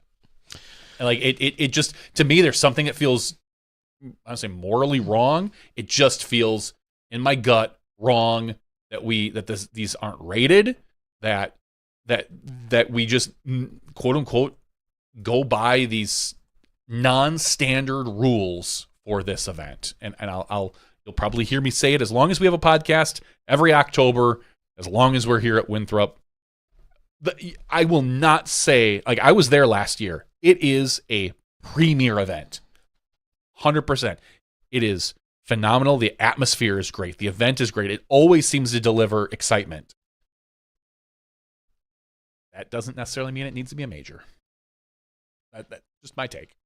We'll see if or when it moves. And Johnny's hot take here is that it will. And I feel like it will have to. Winthrop has offered and given us so much, and now as it feels like it's even more so hitting its stride with the development of the vendor village, with the development of the additional courses, the opportunity for the spectating in terms of the over the lake throw off, all of those things. There are so many great components, that make it such a natural place. You have to wonder, though, will we see some of it transition or some of it adapt or move into another location? Only time will tell. Also, speaking of timing, I just got an an alert Ding, ding, ding. on my BlackBerry. Gannon Buhr says he's about 15 minutes out from joining us. So Okay. if you're That's wondering what's going on or how things are going, we've got Gannon Buhr joining us in about 15 minutes. So with that, why don't we jump over and we can break down FPO action. A little bit of throw pink. It's not truly it is FPO, but it makes it feel like it's the same event. It's not the same event. It's an entirely different event. This is not a major. This is an XA tier. This is the Throw Pink Women's Disc Golf Championship. My other hot take, USDGC, just have MPO and FPO. We don't necessarily need Throw Pink, but it's cool. Anyway, winning this is Kristen Tatar. Kristen Tatar shoots 22 under par, dominating the final round, like to the point where she went into the round, I believe, with a 2-stroke lead, and by the third hole, it felt like it was over. Just she played so well. There was no question. Evelina was not going to catch her. Ohn Scoggins was not going to catch her. It was almost never in doubt. Kristen Tatar put the hammer down. Third round, she shot a 10.23. Final round, she shot a 9.89. Holland Hanley came out again on the final round and shot over 1,000 rated. Paige Pierce is the probably other big story. But second place behind Kristen Tatar was Ohn Scoggins and then Evelina Salonen. Fourth place, Holland Hanley. Tie for fifth place between Paige Pierce and Hedy Laine. Seventh place, Alexis Mondahano. Eighth place, Valerie Mondahano. Ninth place, Henna Blomroos. Tied with Chantel Badinsky. That's your top 10 at the Throw Pink Women's Disc Golf Championship. Again, tons of great stories. Yeah. It's interesting for me to have the unique perspective of not either being at the event or working the event in any capacity, but then to still see what storylines jump out. Normally, I'm doing that as part of my task or role or paid gig, but just to be sitting back and consuming what I did and have the things jump off the page that they do. And same thing, you could say everything about in the top 10 from a Chantel who coming in from Canada, having this incredible performance. We haven't talked about her with regularity throughout the year. She had a silver event last year that she won. Yeah. And then to have her show up and be in the conversation and having some of these highlights throughout this weekend, including her opening round that was unofficially rated over 1,000. So really cool. Alexis Mondahano, I don't know how many times as of late you put Alexis ahead of Valerie in terms of finishing, and I know it was just one spot in this case, but Alexis obviously having a good weekend in that sense, taking home probably one of her larger paychecks. So Paige Pierce starting off so terribly, but then comes roaring back, kind of like a Simon. Yeah, she had 2 rounds where she shot the hot score. It's round 2 and round 4. Round 3 was a decent round. It was round 1 that really tanked her. Had she shot the same round 1 that she did round 3, which wasn't even one of her hot rounds, she would have won this by two strokes. Like, she played, other than that first round, she played well enough to win, but she dug herself such a deep hole on that first round. Way deep. That there was no chance for her to win. But it shows her perseverance, how well she played. So many people have written Paige off at this point that this, just goes to prove that Paige still has it. She still has it in her. It's just a matter of putting it all together. 17 stroke improvement from round 1 to round 2. And like you said, that wasn't even our hottest round. 21 stroke improvement that she had from what she shot in round 1 to what she shot in round 4. 21 stroke difference between those 2 rounds. So for her to finish 11 behind Kristen, we saw in a very bizarre way, less than own-like putting that took place for her this weekend. Yeah, she missed a lot of inside the circle putts. Yeah, lots of interesting. And then Missy Gannon, who's clearly has won this event in the past and obviously has very much outshined. I was going to say outperformed, but that's not really the right word. She's just really shined brightly if that's the phrasing, in those last couple of years, hence the big money Missy, hence, Tour Championship, taking down this event 2 years ago, so on and so forth. She finishes just outside the top 10 in 11th place, which has to feel just a little bit disappointing knowing the bar she has set for herself and knowing that she's a top 3 or top 4 competitor coming off of a good weekend at MVP and taking that down, so on and so forth. So lots of different ways to look at it. What it really does for me is it brings in that conversation about FPO Player of the Year. It really illuminates that conversation even more. We know this isn't a major. Not a major. It's not an elite series. It feels like it to some players. Some players feel like it is. Some players feel like it's not. But it has a lot of the ingredients for it, although it does not have that distinction. And then you look at, does Player of the Year ultimately on the FPO side, does that get decided by, for some, is the deal breaker the Pro Tour Championship? As we know. Right or wrong, fair or not, in terms of depends on how you look at it, what kind of weight you put on it. That's also not a major. It is the biggest paycheck. It does come in with this really unique, pre-scoring situation or advantage, handicap, whatever you want to call it. It has all those things, but where do you stand on FPO Player of the Year right now? Evelina. Because Evelina won Worlds. Yep. And she won another major. Yeah, was it the USWDGC? No, Missy won that. Missy won that. She didn't win European Open because Kristen won that. Kristen came back and battled for that. She won the Champions Cup. She won Champions Cup. Thank you. I was drawing a blank. No, all good. But she's won got 2 majors and a handful of events and a couple of elite series. Three elite series. 2 elite series. She won the first one, but this doesn't count. This is an A tier. And I don't care. No, the problem is what do you mean doesn't count? Because Player of the Year. Now it depends. Are you talking Player of the Year PDGA, Player of the Year or DGPT? Because this doesn't count for basically. I don't say it doesn't count, but it counts less for PDGA because theirs is almost strictly based on a statistics. Mm-hmm. There's no voting. It's just here's the formula. Correct. Congratulations, Av. Now, if you want to talk DGPT. There is some leniency in there because there is a voting caliber. Now, that one is going to be closer where this one will hold more weight. And again, rightfully so. This event, by everything but the tier, is a major. It just is. But that doesn't count towards the PDGA. The PDGA doesn't care. PDGA is just going to stick it into its formula, and that's what you get.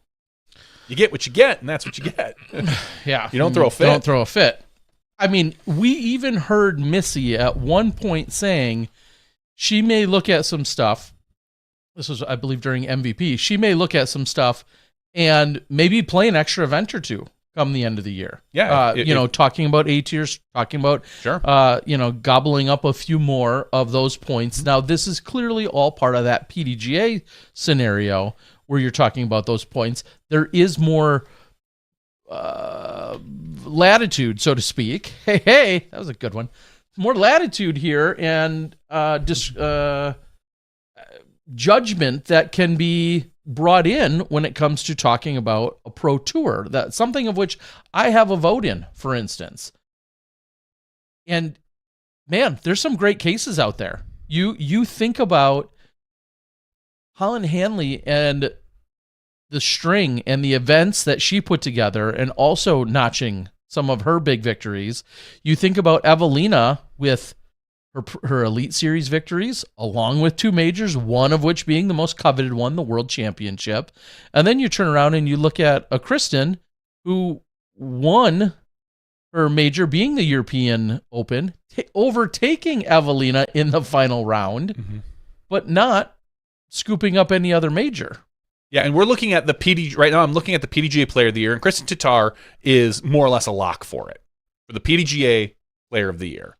She has 620 points. Evelina has 463. She just can't catch her, and I think part of that is. But no, I is lock the right word? If somebody goes out and does some A tier hunting. I believe A tiers don't count enough.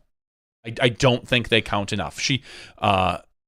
Well, you get at least 15 points. We're seeing great 620 to own Scoggins 580s. Like the only person that maybe that's 3 A tiers.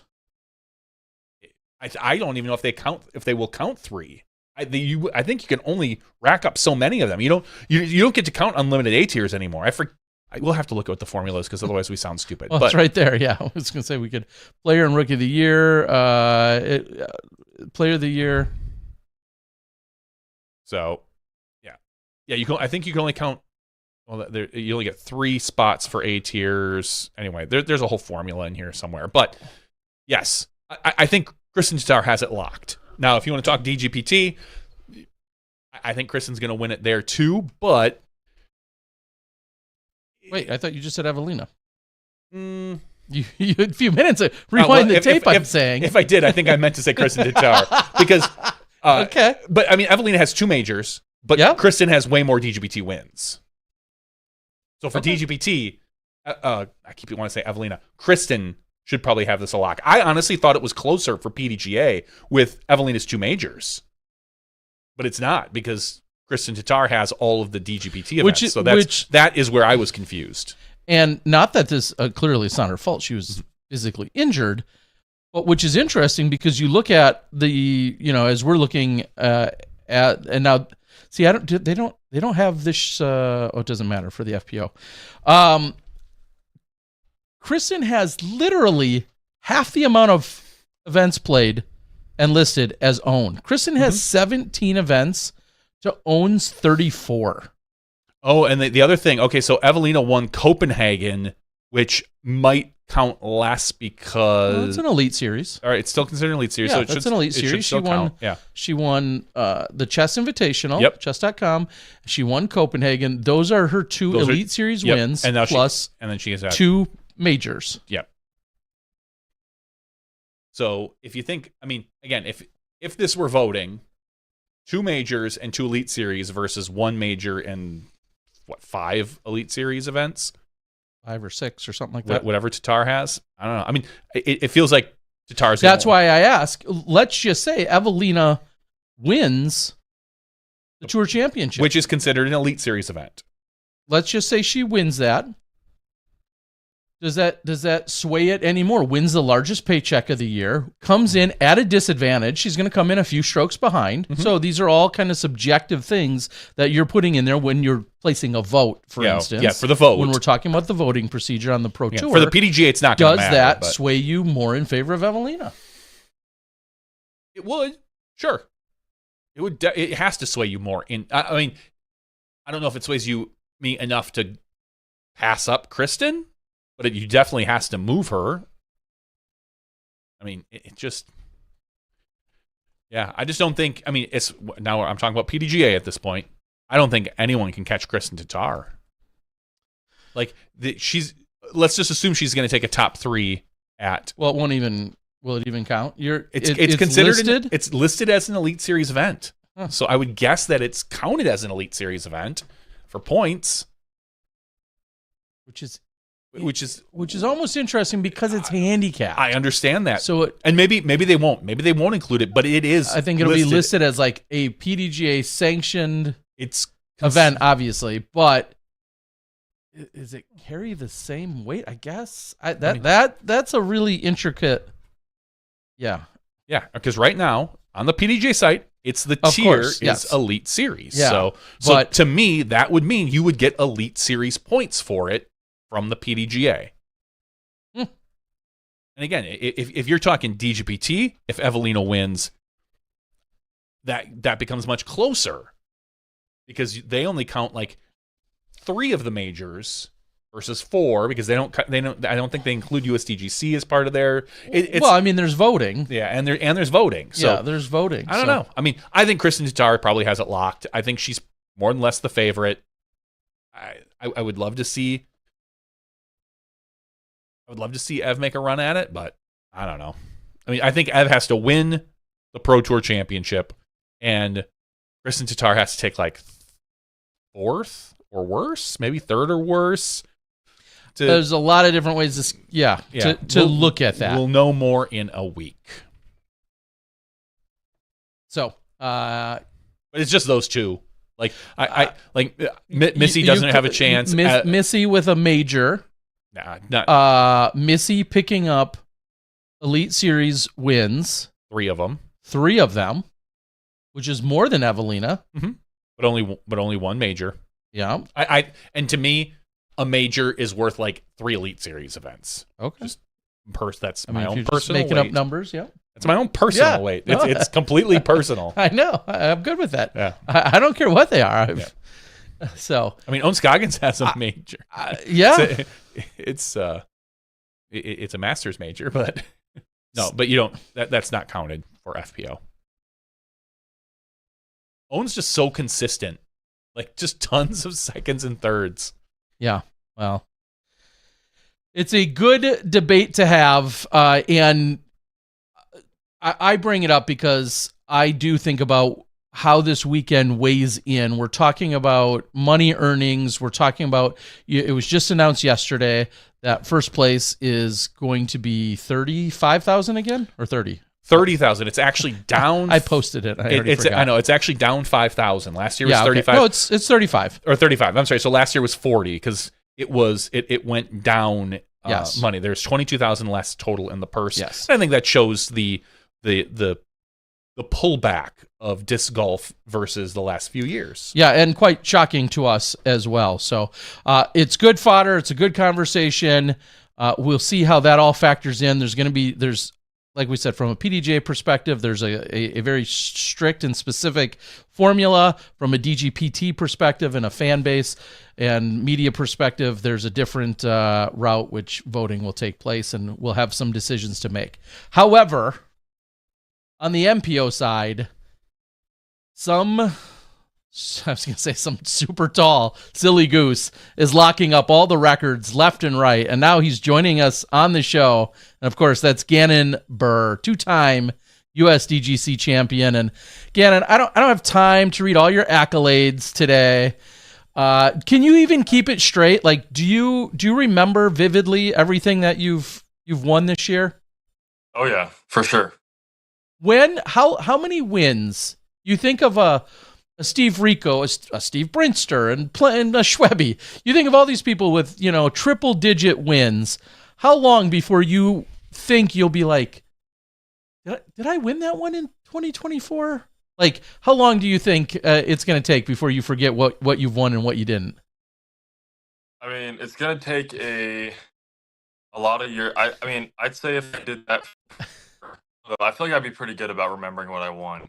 Maybe like 5-10 years, maybe toward the 10-year mark. If I'm winning this much consistently again, maybe it'll get mixed in a little bit. But at the same time, I think the wins would be fairly easy to remember. I think the tough part is when you win an event like multiple times and then there's a spot in there where you don't win it. Like you win 21, 22, and 25. You're like, wait, did I win 24 or 25? And this will be in a couple of years. But for now, those aren't problems you have with your youngness. Your youthful age. All right. So I want to ask, you're obviously so consistent. Congratulations on everything you've done. You've heard all of this a million times. I want to ask, what do others need to do to beat you? I think just take less bogeys. I think that's pretty much it. Really? Like, and I kind of mean this in a serious way, because we sit in the booth and we're like, yeah, you've got all the skills. You do this so well.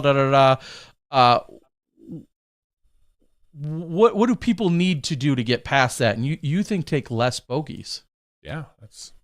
I think there's definitely ways that you can properly game plan for a course.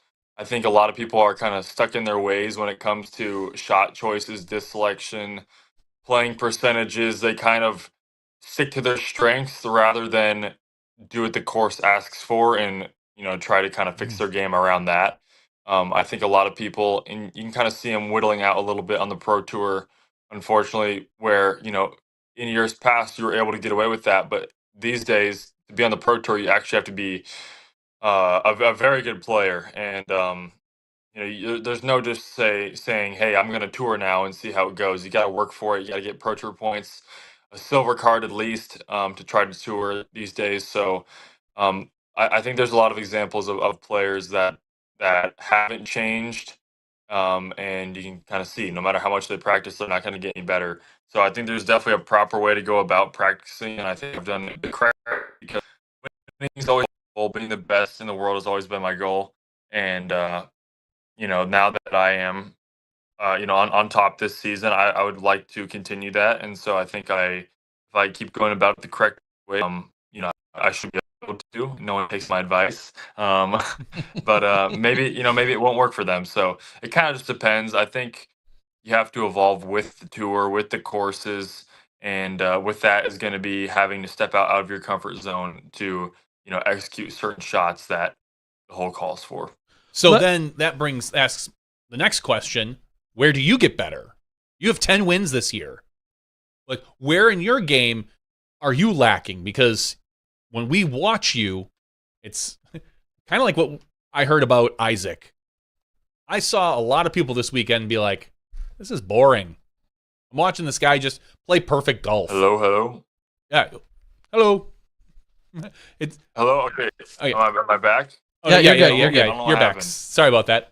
No, I was saying, like, what do you need to do to get better? Because I saw this weekend people complain that, like, you were boring because you were playing perfect golf. It's a similar argument that we saw for Isaac at Worlds. So what can you do to improve? Where is your weakness?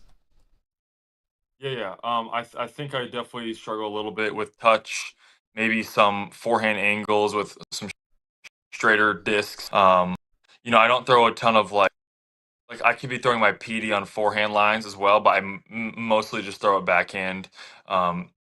Very high level shots that are percentage, but when, like I said, when the whole calls for it, the highest percentage. Okay. We're having some issues with Gannon's internet, which is okay. It's getting a little choppy at times. Not a big deal. Just tell your housemates to stop streaming Smashbox, and maybe sure. It's about get off. Yeah. No, you're talking about basically playing percentages and then playing the highest percentage shot and doing what the shot calls for. Which I guess to follow up is, when you're looking at a course, and I know I don't want this just to be what's your favorite course, but more so, what's the course or the course style that best suits your game, that you maybe get most excited about, even if it's not your favorite, but a course that you get excited about because those are the shots that you really love. What course jumps out at you when I ask that? Yeah, I think of places like Portland Open where it's open golf, but you have to hit landing zones. So you have a lot of airspace to work with. It's not too specific. I think courses as well have a good amount of mixed in. I use it when I'm on tour. It's definitely a weapon of mine that I've developed over this year. But yeah, Portland Open, I had a DD3 that was beat to perfection, that I would just throw flat hard, and it would turn, not cut roll, but go right the entire way. And it would almost just go about 450, 500 feet and kind of hit the ground on an anhyzer. And it was really easy to place it where I wanted to because I wasn't having to worry about the fade.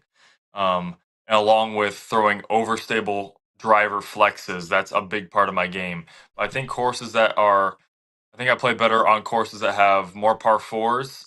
Like I said, placement, golf, and a good mix of forehands. I think the courses, that suit me the best are the ones that require the most well-rounded game. And obviously, if I have more rounds, I feel more comfortable. So if we want to beat Gannon, we need to bring in more par threes. Yes. And you can't bogey them. That's right. You see that? Which makes sense. Bogeys. You have said yourself that you feel like you struggle a little bit on wooded courses, or that maybe you don't play your best golf there, or that's not where you've succeeded the most. But you also have said, like, oh, I'm a terrible putter, and you also downplay a lot of your skills. So give us the direct line on wooded courses, maybe even specifically Nevin, but give us the direct line on wooded courses. What's your problem with them? Or do you really not have one? I think the problem with in the woods for me is I don't feel as free. It's more of a mental thing than it is anything. The restriction of the gap. I throw very similar shots when I'm in the open and I don't have any gaps.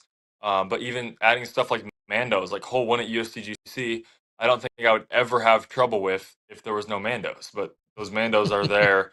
They don't even come into play ever for me. But for some reason, they're still in my head. Stuff like that kind of just sits in my head. And it gets me a little bit concerned on certain shots. Like when there's like I don't do well when there's like an immediate tight gap off the tee. I kind of like to have because when I throw, I like to aim at trees. I don't like to aim through gaps. And so when you have gaps that are only 50 feet off the tee, you can't aim at the left or the right tree and have it break in front of it. It's too early in the flight.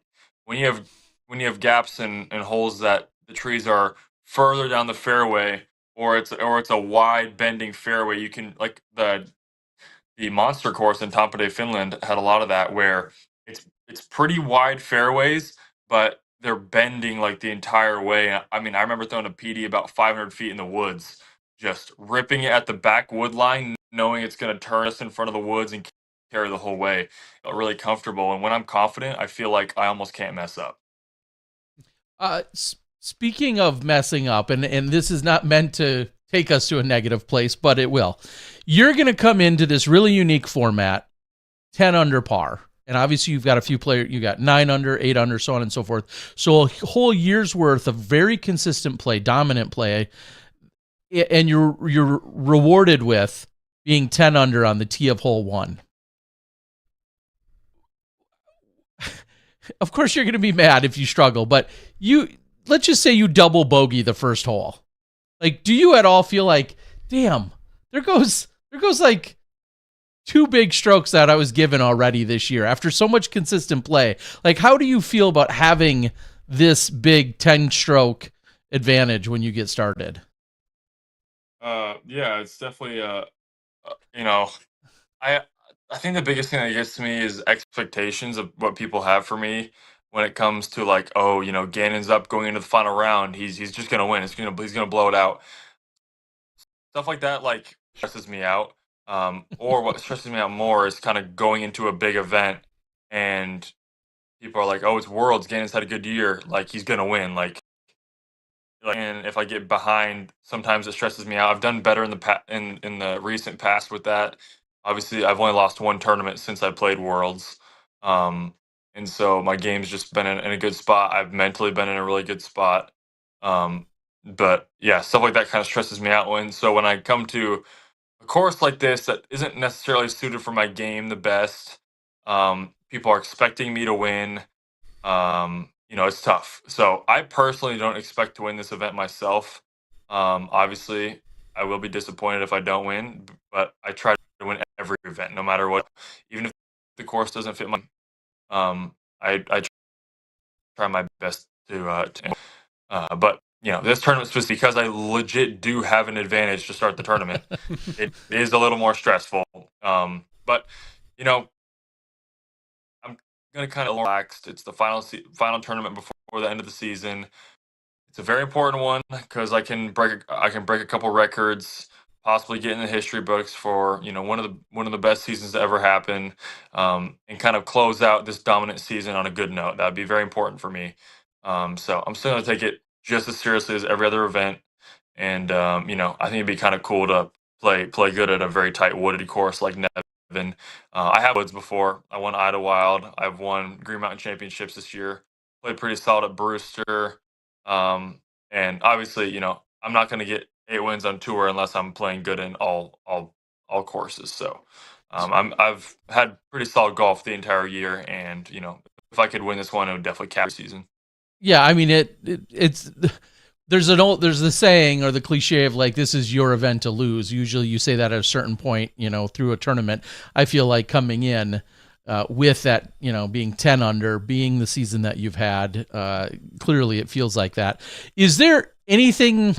Do you care, as you talk about records? Winner gets 35,000. That pushes you to 211 or something like that for the year. Second place only gets 20,000, brings you to 196 on the year. Will that irk you if that were to happen? Would you go hunt down an extra A tier or two to close out the year? Would you care about pushing over 200? Well, yeah. If I do come short of 200, I will be playing more events. Yes. All right. Yeah. Rightfully so. I love it. Yep. I'll say if I get third place, I'm giving up. We're just gonna call it a year. So I really just, honestly, I take any place but second. Just don't give me second place. I love it. I completely understand what you're saying and what you're getting at, and it's an interesting position for you to be in, as you said, chasing down history. You've already set the single season record, and all of that stuff as of right now, but that 200 is a special number for you to get to, which I can fully understand.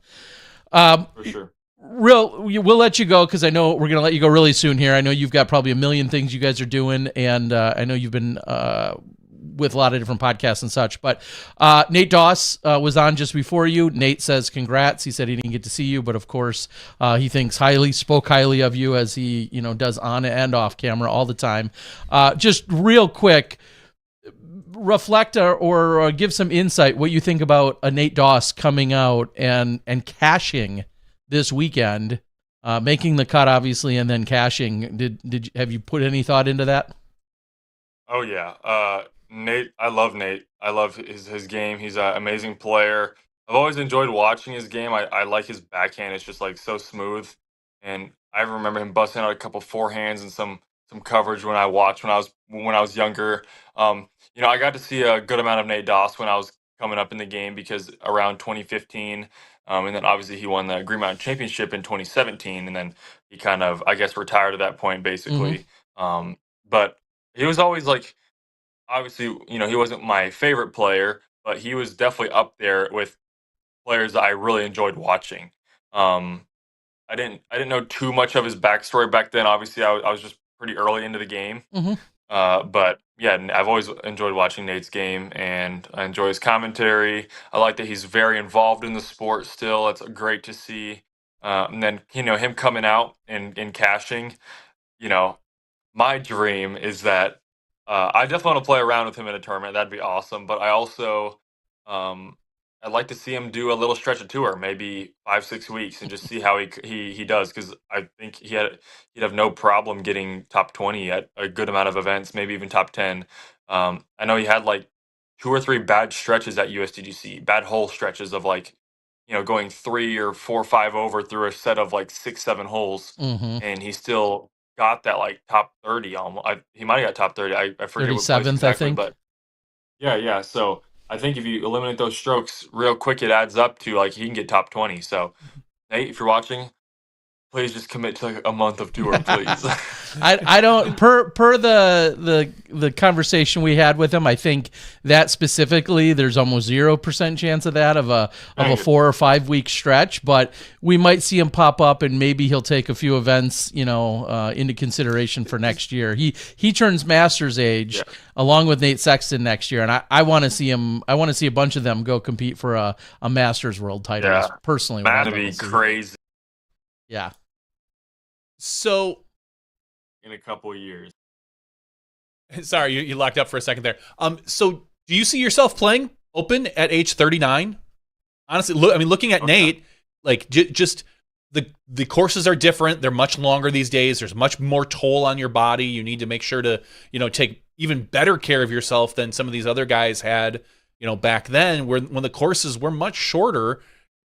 Do you see your career as, hey, I'm going to be playing MPO 20 more years. 20 more years. 20 more years.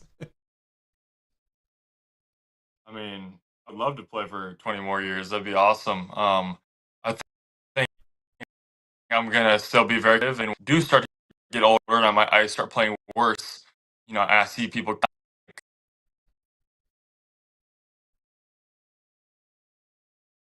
coming up. I'd love to play for a lot of years. You kind of cut out on us. You were saying you plan to keep playing as many years as you can. Is that what you're saying?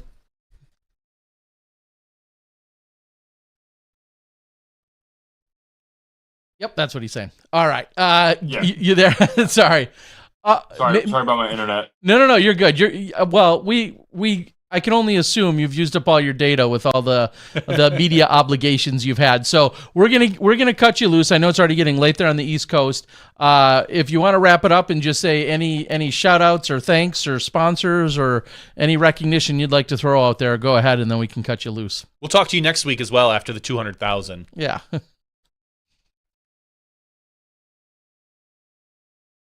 There's Squatch, my caddy Matt Schlabach for coming out. He's the best. And just thanks to everyone who supports me. You guys are amazing.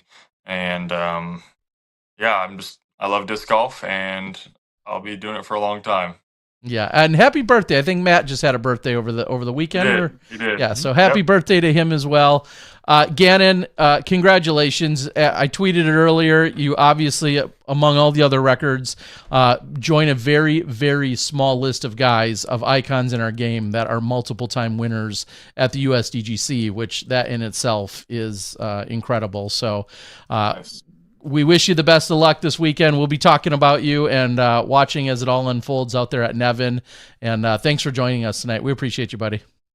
Thanks, man. Appreciate it. All right. Thanks, Take care. Gannon. See ya. Yeah. Gannon Buhr. I'll have to shoot a vlog with Alden and crew. Probably. Sorry about his internet. Obviously, nothing we can do about that. We kind of got in general the questions we wanted. You know, we like I said, if he breaks 200, we'll probably have him on next week, or the week after to kind of sum up maybe a season that he's had, and as Nate said, like just a thoughtful kid. Yeah, he's only he knows what he's talking about. He's only 19. 20 more years of Gannon Buhr. Like, yeah, honestly, like are you ready for that? The only reason why I hesitate, and it is of very valid concern here in the year of 2024, is our game continues to get physically tougher every single year with more and more on and off course obligations.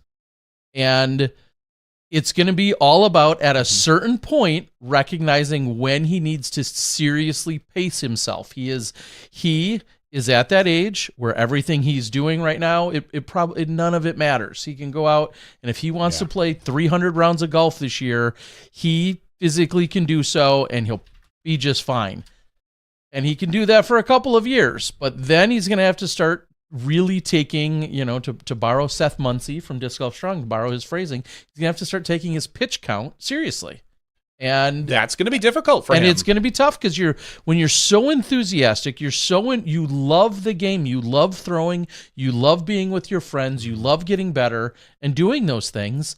I mean, we hear it now. She's on the other end of the spectrum, but you hear it from Own when she talks about, well, her arm might hurt, but then she told you she threw 500 putts last night. Ugh. She got off the course and then went and threw 500 putts. Now, that's translating more often than not into her being a phenomenal putter, but at a certain point, all of those things are taken into consideration. When Gannon is playing 10, 11, 12,000 foot courses, and you're practicing for those, and you're playing those 2 or 3 or 4 times prior to an event, then you're playing in the event with them, then you're playing a skins or a fun vlog round or whatever, doing all of those things, and then you're going on to the next city. Now, that's literally double what we saw back in the day, and obviously this technology and times are changing, but pitch count, I'll just say it, pitch count is real. And again, he's in a comfortable spot, I believe, at this age.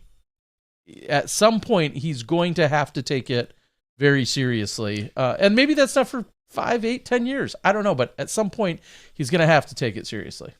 And then you got to wonder, real quick, to wrap up my own thought on that is, as the success continues, or maybe the struggles, as Doss said, everyone's going to have some struggles at some point. You can, but you're probably not going to dominate every single year.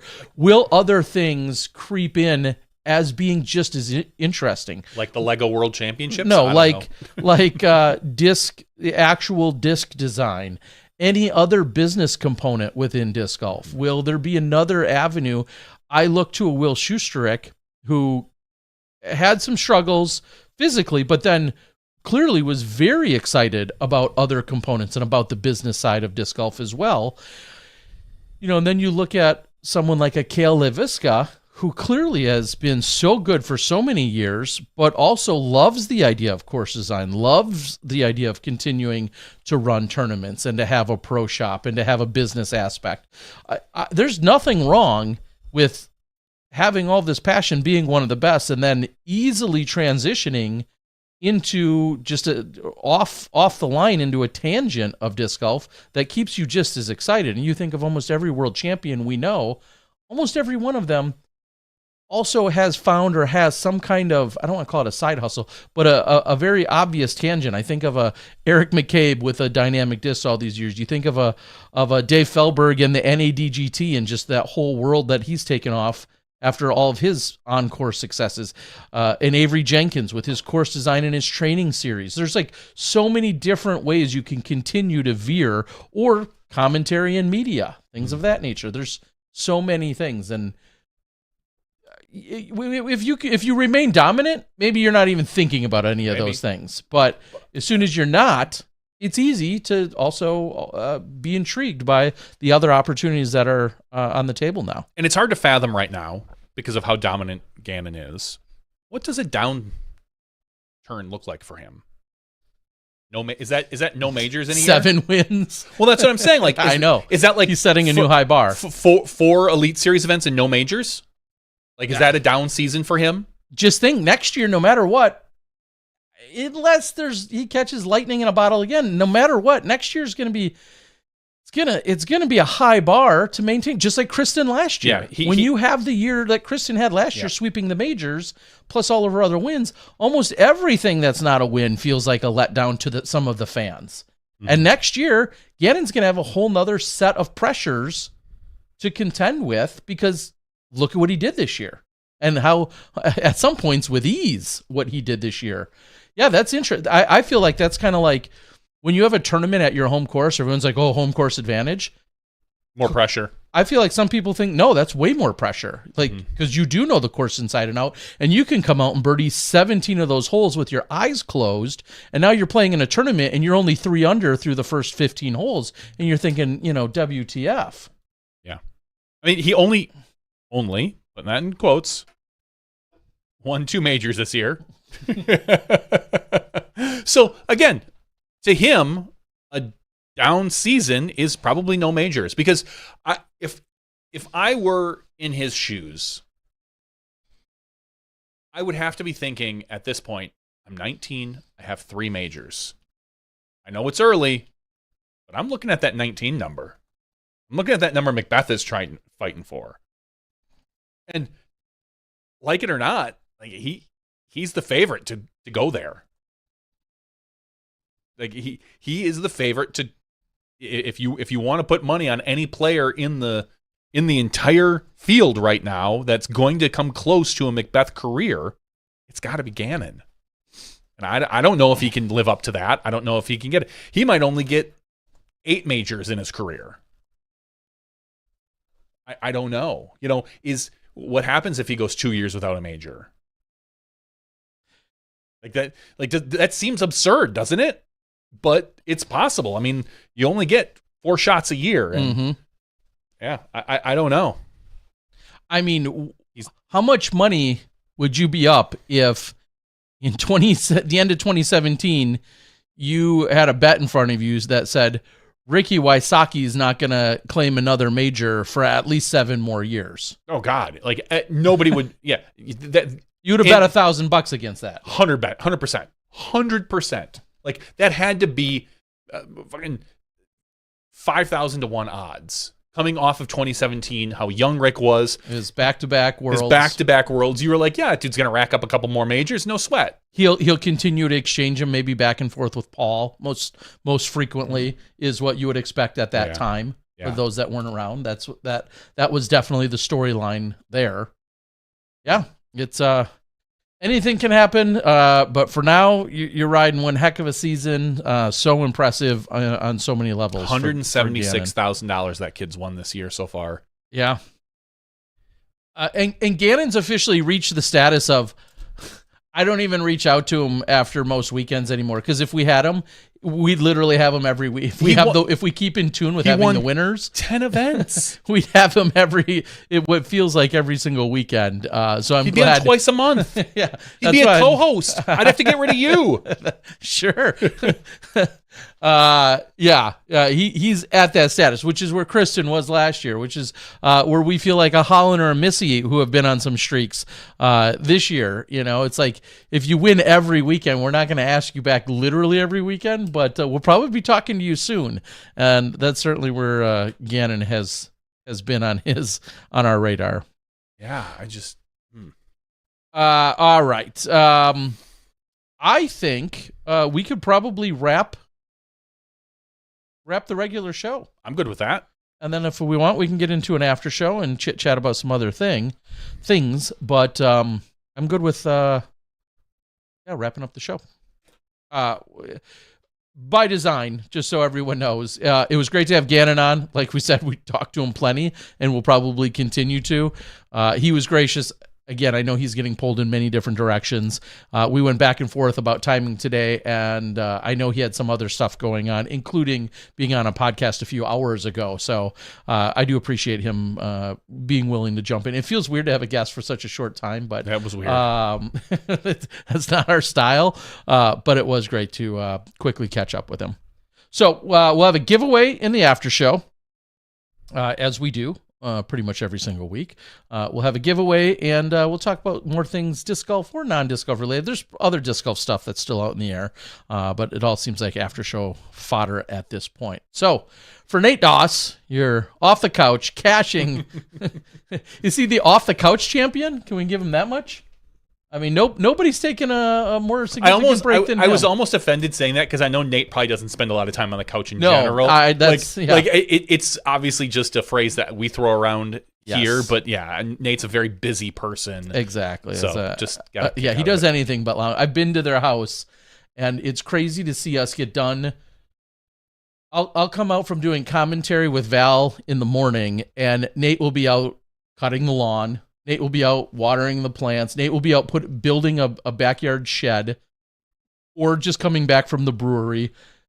That guy doesn't really sit down and do any relaxing. The most relaxing he does is an hour or two after our show at the end of the day, when we all go out for dinner, and that's about it. So he's anything but on the couch, literally. So that's so impressive. So for Nate Doss, who joined us, appreciate all of his insights and thoughts, and then also for Gannon Buhr for quickly joining us. Thank you, guys. That's been SmashBoxxTV Podcast 528. We're going to take a very quick break. You don't have to go anywhere. Just stay here for, 120 seconds or so, and then we'll come back and we'll have the after show. We'll see you then. You step inside the Smashbox. Thank you to our $2 and above patrons. Your name is listed below in the credits. If you are interested in being listed as a producer in the SmashBoxxTV credits and supporting this and other fine podcasts, please visit patreon.com/SmashBoxxTV.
Hello, everyone, and welcome to SmashBoxxTV Podcast 528's After Show.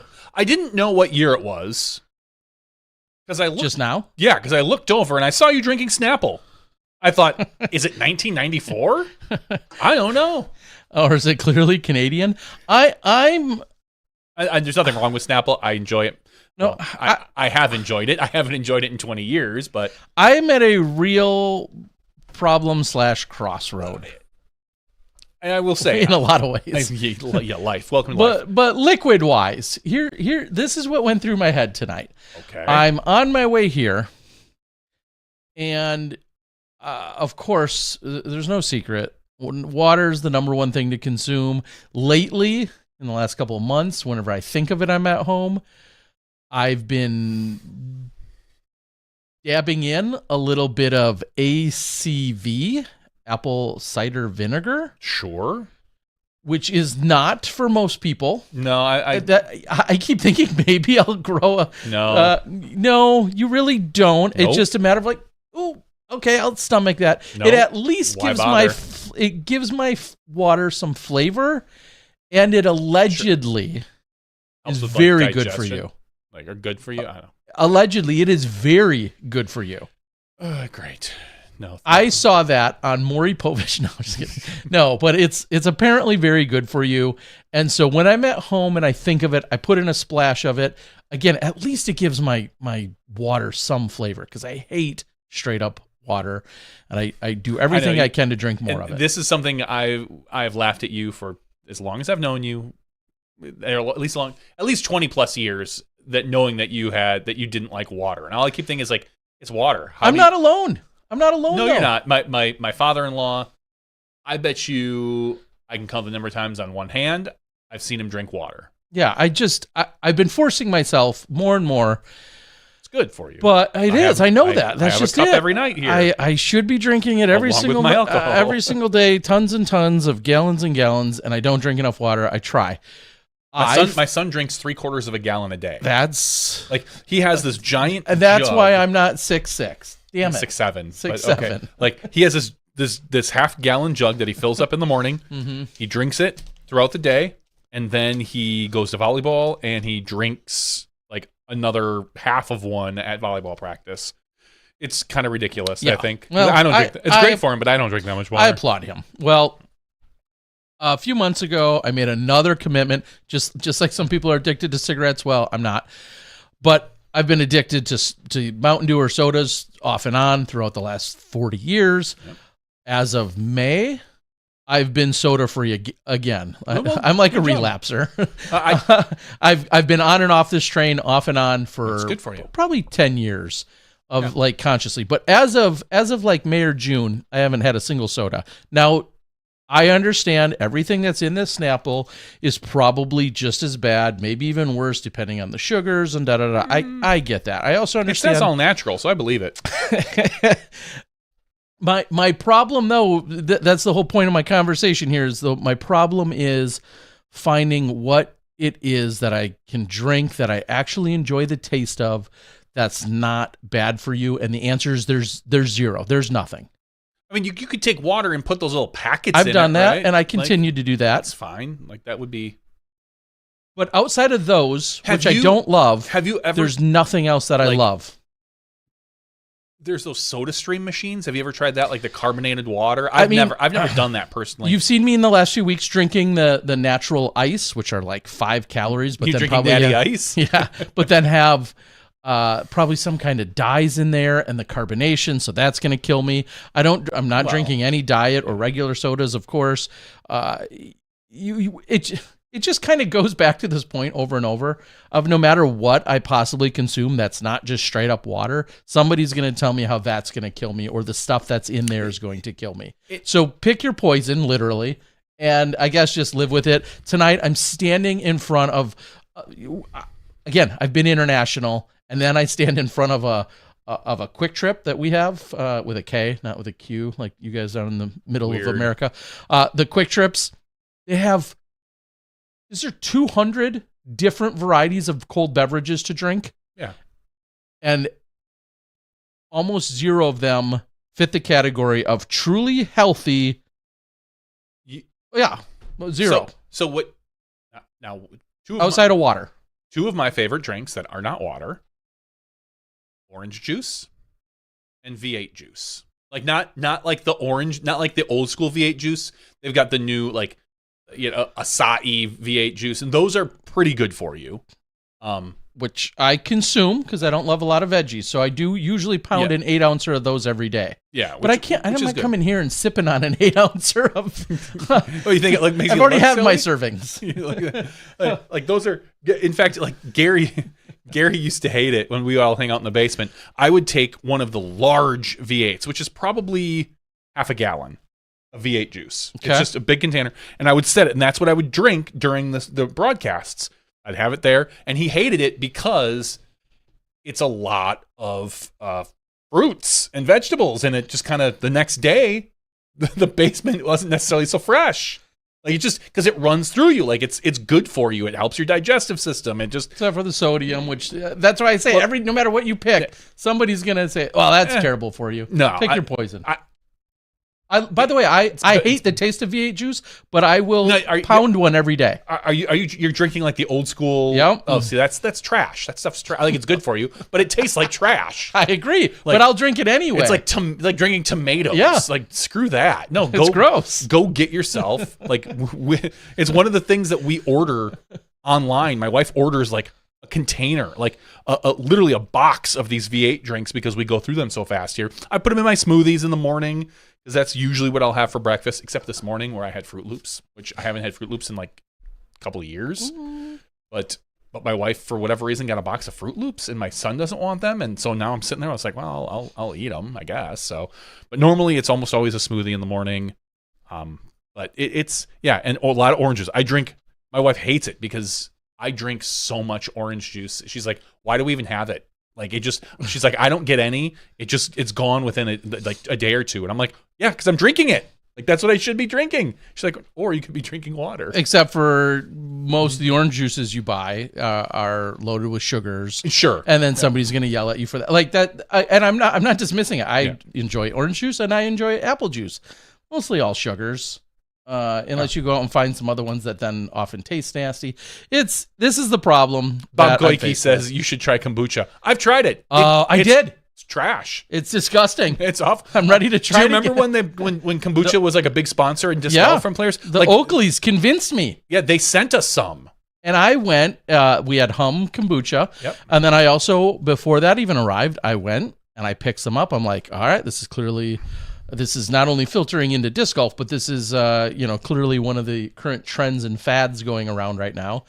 And I tried it, and the one or two that I've tried are absolutely disgusting. Yeah, they no, thank you. Like that, just maybe I'll give another one a try. I'm gonna try some yerba mate when I go to I won't Montevideo, but I that's a local thing. For the most part, I don't know. And then I don't drink even though it's filled obviously with an unhealthy amount of caffeine. I don't drink the sugar-free rock stars for the caffeine. I drink them because I love the taste, which is the same excuse that I always give you guys, which is still true. I love Mountain Dew. I didn't drink it for the caffeine pick-me-up that it's supposed to give you. I just drank it because, well, it was ultimately all probably sugar. But nonetheless, I struggle with this every day. I had. What did I have? Did I have a apple juice in my hand or an orange juice? I had something else in my hand. I put it back and I saw the Snapple because the size to value dollar ratio, it was a better deal. And I'm like, I'm going to get that apple juice even though it's probably all sugar. I'm happy. I would rather see you drink the sugary apple juice than the rock stars you come in with every day. Yeah. I just probably think it's even a little bit better for you. I don't think there's anything probably the rock star you have is fruit punch. I don't think there's any fruit in it. Holy cow. No, there's zero. It's 0.5% juice. This has all natural Snapple apple. Added sugars are still 21 grams. I don't know if that's 43%. I don't know if that's a lot or not. That's a ton. Is it? Okay. I mean, it's gluten-free, so I'm good there. Yeah, great. Yeah, there's just no winning because unless you just drink straight up water, everything else is bad for you. Everything on the planet is bad for you that's not water. No, you can find really good juices, good orange juices and stuff that are like almost, Those V8, like I said, I'll bring one downstairs. Those V8 juices. So are now delicious. we're back to double barrel aged stouts, and as one should be. and I'm just gonna have to go that route when I'm back home. There's nothing bad for you in whiskey. I drink that. Yes, go clearly. I mean, clearly, not a lot of added sugars there. No, that's all. Yeah. Anyway, so that as you were pointing out, though, that's where, or someone pointed out that Snapple, yes, there's no, this was the value purchase because I didn't want to go with the smaller glass that we're all used to seeing, that were the super trendy Snapples forever, because that was like 2/3 the price, but only half the size of this one. So this one, however, does not come with any fun facts under the cover. So, Then I mean, what's the point? Is it even really Snapple? It's probably not. Yeah, it's just some big sugary drink. Anyway, yeah, I wish iced tea. I can't stand any kind of iced tea, sweetened or unsweetened. None of that does it for me. I don't like coffee or coffee flavors. I hate coffee. Even if you do like any of those other types of things, then they're filled with a bunch of sugars usually. All your Starbucks type stuff and lattes and all that other. Yeah, I don't know. The struggle's real. That's where I'm at. Okay.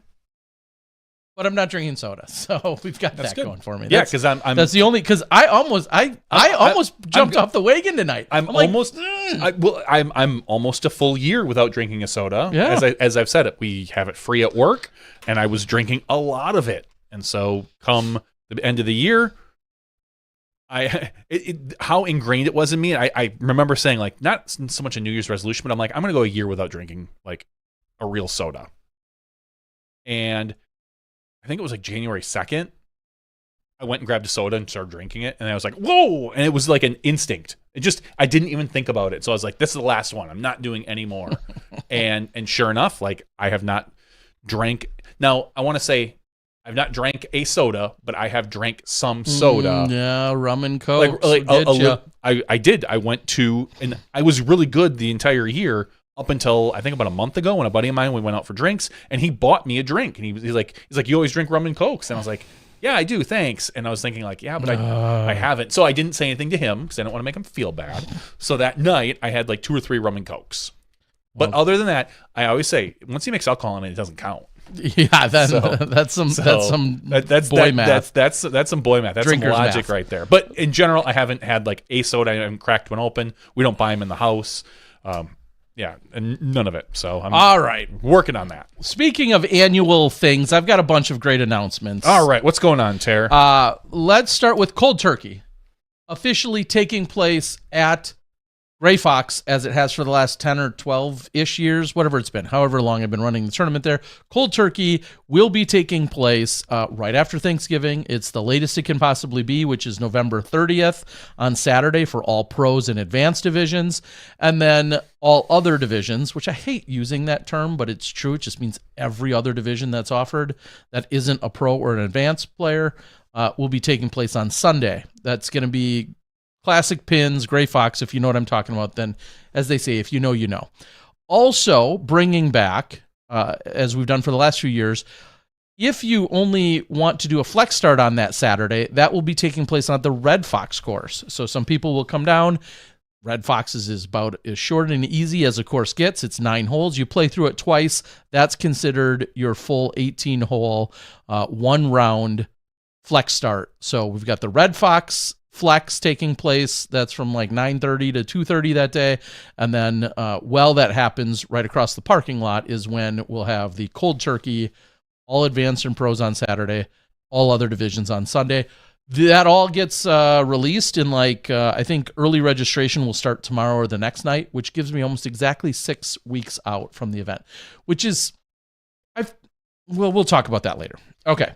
Also, in terms of tournaments, of course, Samui Swine, you guys have been officially invited here for every year from here on out. But Samui Swine registration up and ready to go. That's listed, taking place over in Koh Samui. You guys know all about the course and the players and the stars we've had there throughout the years. The following weekend, the Chiang Mai Open is taking place. I swear, I And- just saw the Chiang Mai get played too. Yeah, you did. Well, the Chiang Mai Open is taking place the following weekend. The first 2 rounds will be at the brand new Sand Creek course. Final round will be at the famous LRG Lana Rocks Garden course. So that is taking place. A whole bunch of activities that week leading into it.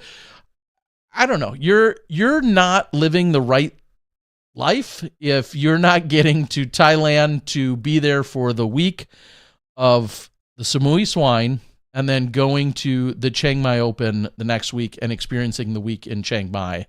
Like, those are just 2 weeks that, yeah, you're not doing it right if you're not participating in, I was going to say both of those weeks. That's a big ask for some, but that's really how you do it right, is you do back-to-back weeks. Go Samui, Chiang Mai. So registration for that is opening in the next couple of days as well, I've been told by Aaron over at the Chiang Mai Open. So Koh Samui, Chiang Mai. You know where you'll see me, Johnny. Koh Samui and Chiang Mai. You sure? Yes. Well, that's only if you can spot me on my scooter, because I'll be out ripping around on a scooter. All right. Following those up, you just said it, Johnny. The Chiang Mai Open. Yeah, if you want to see what LRG is all about, I just dropped that footage. I figured it was a little bit of downtime last week while people were waiting for post-production. Awkward.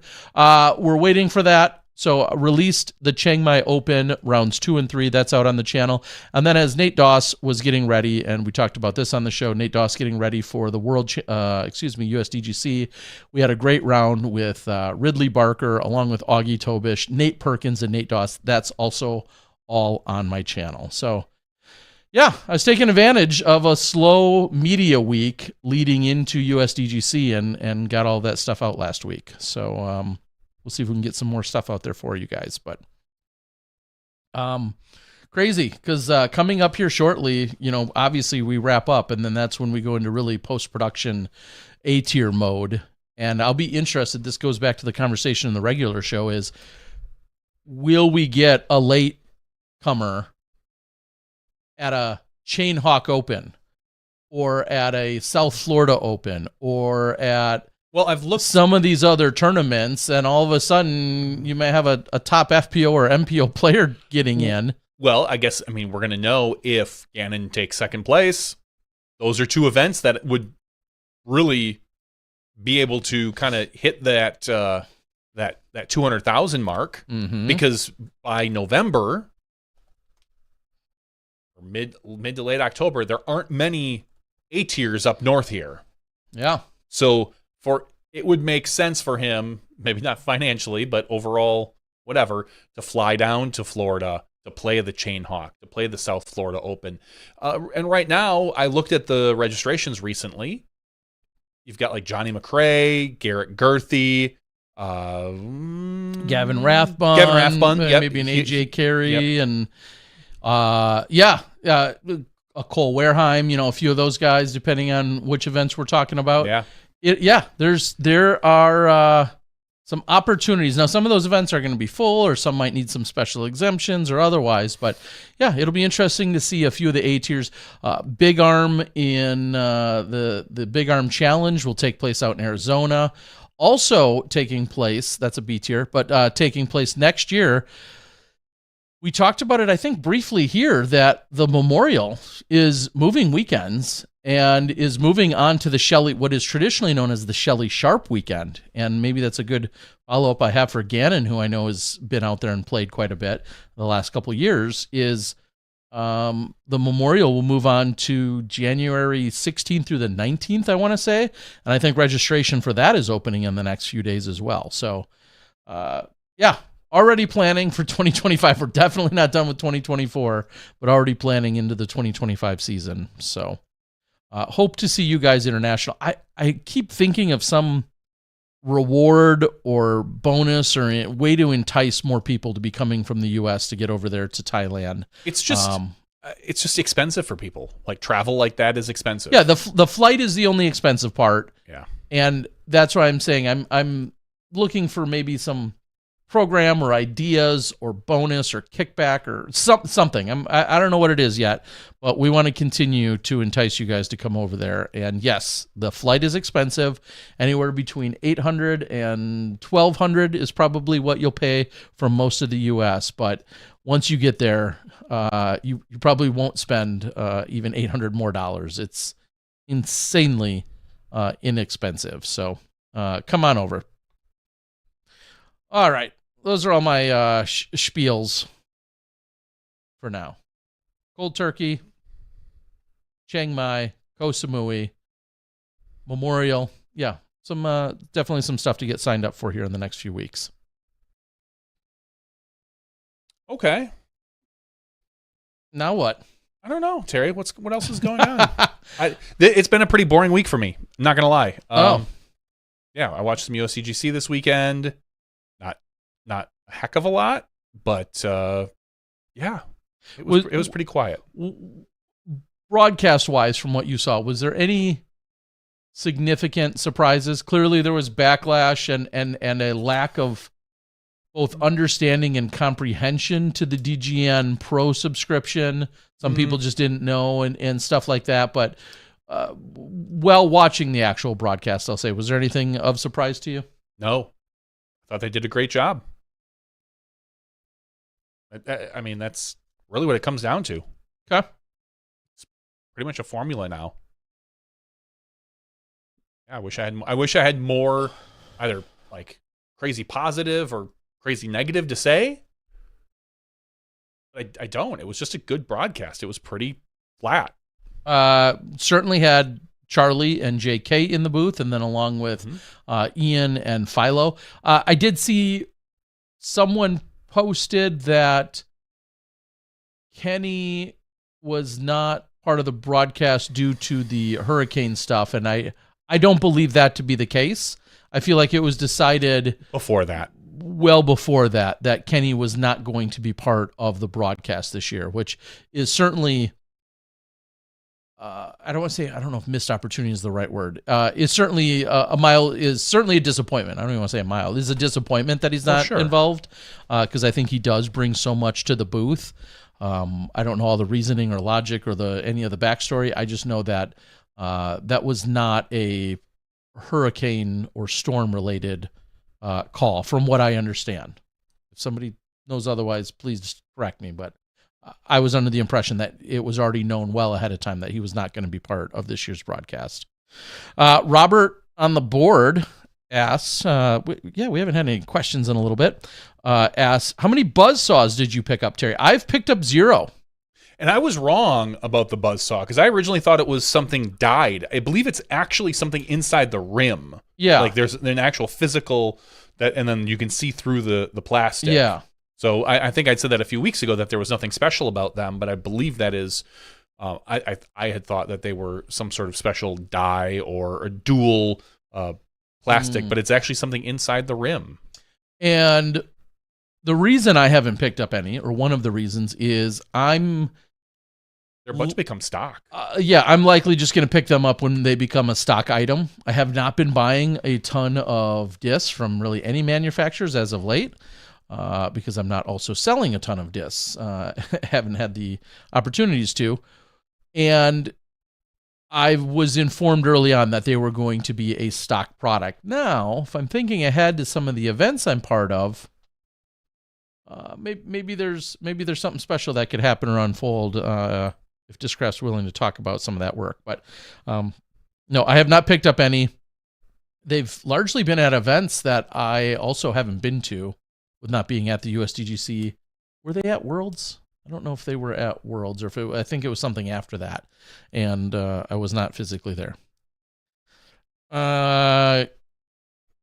Carolina's Chain Banger said that the commentary crew this weekend wasn't his favorite. That's fine.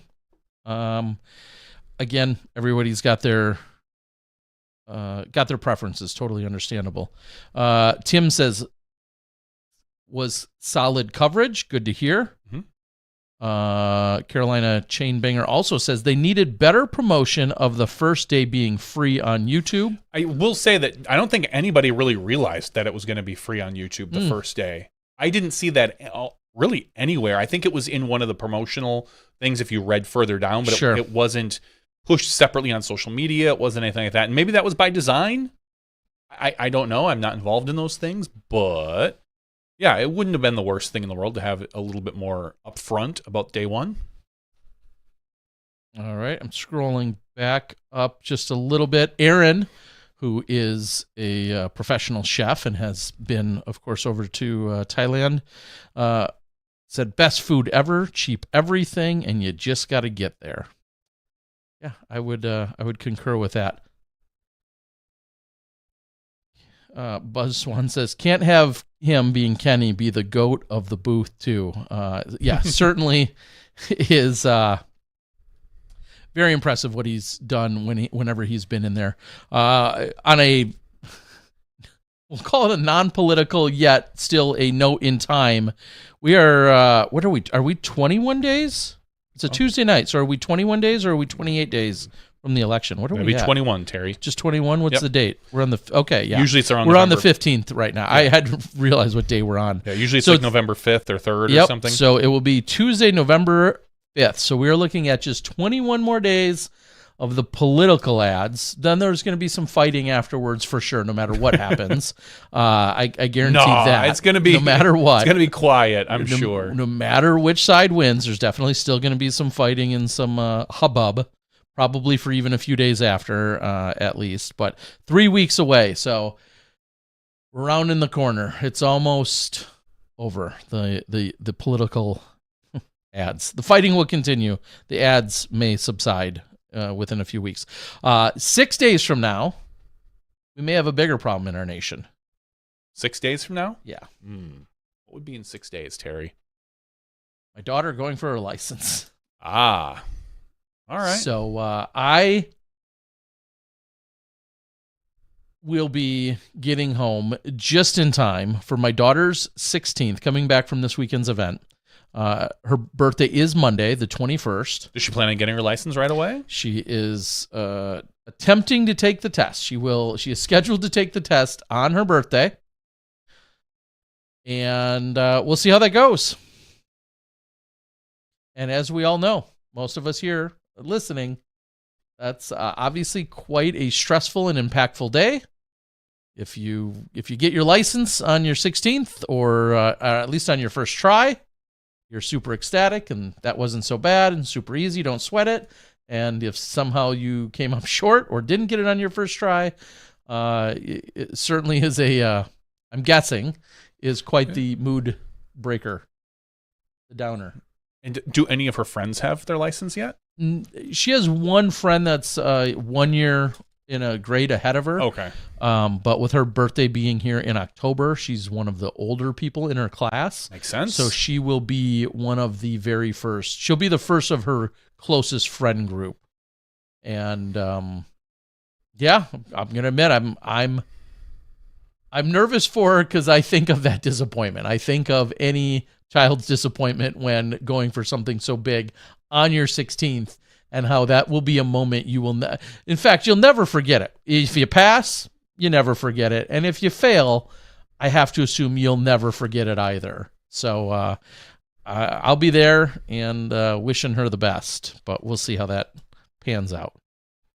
So coming back from there. And then a few days after that, I'll be there for that crucial moment, but a few days later, heading to Uruguay. With the Paul Macbeth Foundation, and super excited. Sounds like the baskets have arrived there, and the rest of our crew that will be going will be there to help kind of with final design / installation and whatever else needs to be done down there over there in Montevideo, Uruguay. So super excited to go check out another country. Of course, in some of my spare time, you got to pop up on YouTube sights and sounds or must hit or whatever. What great references to find out there on YouTube is all these backpackers. The hottest places in Uruguay? Yeah, or wherever it is to go and to go check out, or the history and the culture and everything else. So if anybody's got ideas or suggestions, feel free to send them over. But that's where we'll be headed, to Montevideo. Montevideo. Okay. I can actually pronounce that city. That's better than the country. Yeah. Because it's just like Monte and then video. So I wonder, what do you know? Do you know anything about Uruguay? No. Why not? You're smart. Sometimes. Do you know where it is? It's okay if you don't, because I had no idea. Yes, because we looked at a map Okay. a couple weeks ago that I know it's in South America, and it's, you know, not quite all the way down south, but it's in the southeastern portion of South America. Yeah. Well, I always make the joke. I would not have known had I had looked. I thought Okay. I thought it would have been further north until we looked a couple weeks ago. So that's yeah, why. and I'm not trying to pretend like I was right. I had no idea. I say it all the time that I firmly believe 95% of disc golfers 5 years ago had no idea where Estonia is on a map. Oh, probably not. Yeah. Myself included. Yeah. So I'm not trying to sound, no idea. I wonder what the percentage of disc golfers know today where Estonia is on a map. And this is 100% then credited to Kristen, Silver, Albert, so on. Sure. But I make that joke like to anyone when I'm talking about that's not a disc golfer. I'm always like, oh, and our top woman in the world is from Estonia. And you often see like them kind of process like Estonia, like where the F is Estonia? Do I know where Estonia is? And then I always say like, I couldn't have found it on a map 5 years ago. Yeah, I think a lot of people would just say, because the name of it, like, oh, it's somewhere in near the Baltic or the Balkans or something along those lines, which fair or unfair. Yeah, it's Yeah. No, I would not have been able to pick it out personally. I've been there and I still can't find it. I'm just Some kidding. say you're still there. Mentally, I'm always mentally checked out. The Packers pulled off a win. If you're local to Pulled off a win. the Green Bay area, okay. They put a smackdown. Yeah, they really had control early on and took care of business, didn't they? Yeah, I was a little bit surprised at that, at the way it went. And what's going on in the MLB postseason? Postseason, we've got That Ohtani fella still hitting home runs? he is. The Dodgers, I think, got their first game of the series. Is it 1-1 and the Mets got the first game, so that one might be 1-0. I don't know, to be honest. Where we stand. Well, spoiler alert. I don't know how old these are. No, the Mets and the Dodgers have the series tied 1-1. Okay, it's 1-1 after the Mets won yesterday, and the Yankees. I know, because there's a big in the Yankees and the Guardians, right? Yes, the Yankees and the Guardians. The Yankees are up 2-0 in that series. Yeah, and everyone's hoping, not everyone, but the East Coast is maybe hoping for a Yankees-Mets World Series. I can only imagine what New York would be like. Yeah, as Ray says, I'm pulling for Cleveland. Me too. I'm not a Yankees fan. I'm not a Dodgers fan either, so it hurts to pull for the Mets. But I will say that if you go back the last few years, the Brewers have made the playoffs, I believe, in like the last 3 seasons. Maybe it's the last 3 of the 4. I think every team they lose to the first round goes to the World Series. I think that's the way it has been. Just we lose to the World Series traveling team. You kind of touched on it earlier, so real quick, is there anything that's not obvious about the idea that the Tour Championship is paying out $22,000 less than it did last year? It's $300,000 versus $322,000. Is there anything obvious to it? No, I think anything that's not obvious. I mean, the obvious being the downturn of our overall disc golf boom and economy and industry. A lessening of that. I think it makes sense on a couple levels. The fact that there were layoffs this year. If you come out and put in more money to the finals, maybe that looks bad when you have on the year that you have layoffs. I don't know if anyone will put the two together other than me in my head right now, because I'm grasping at straws. But it just, like, you have a slow season.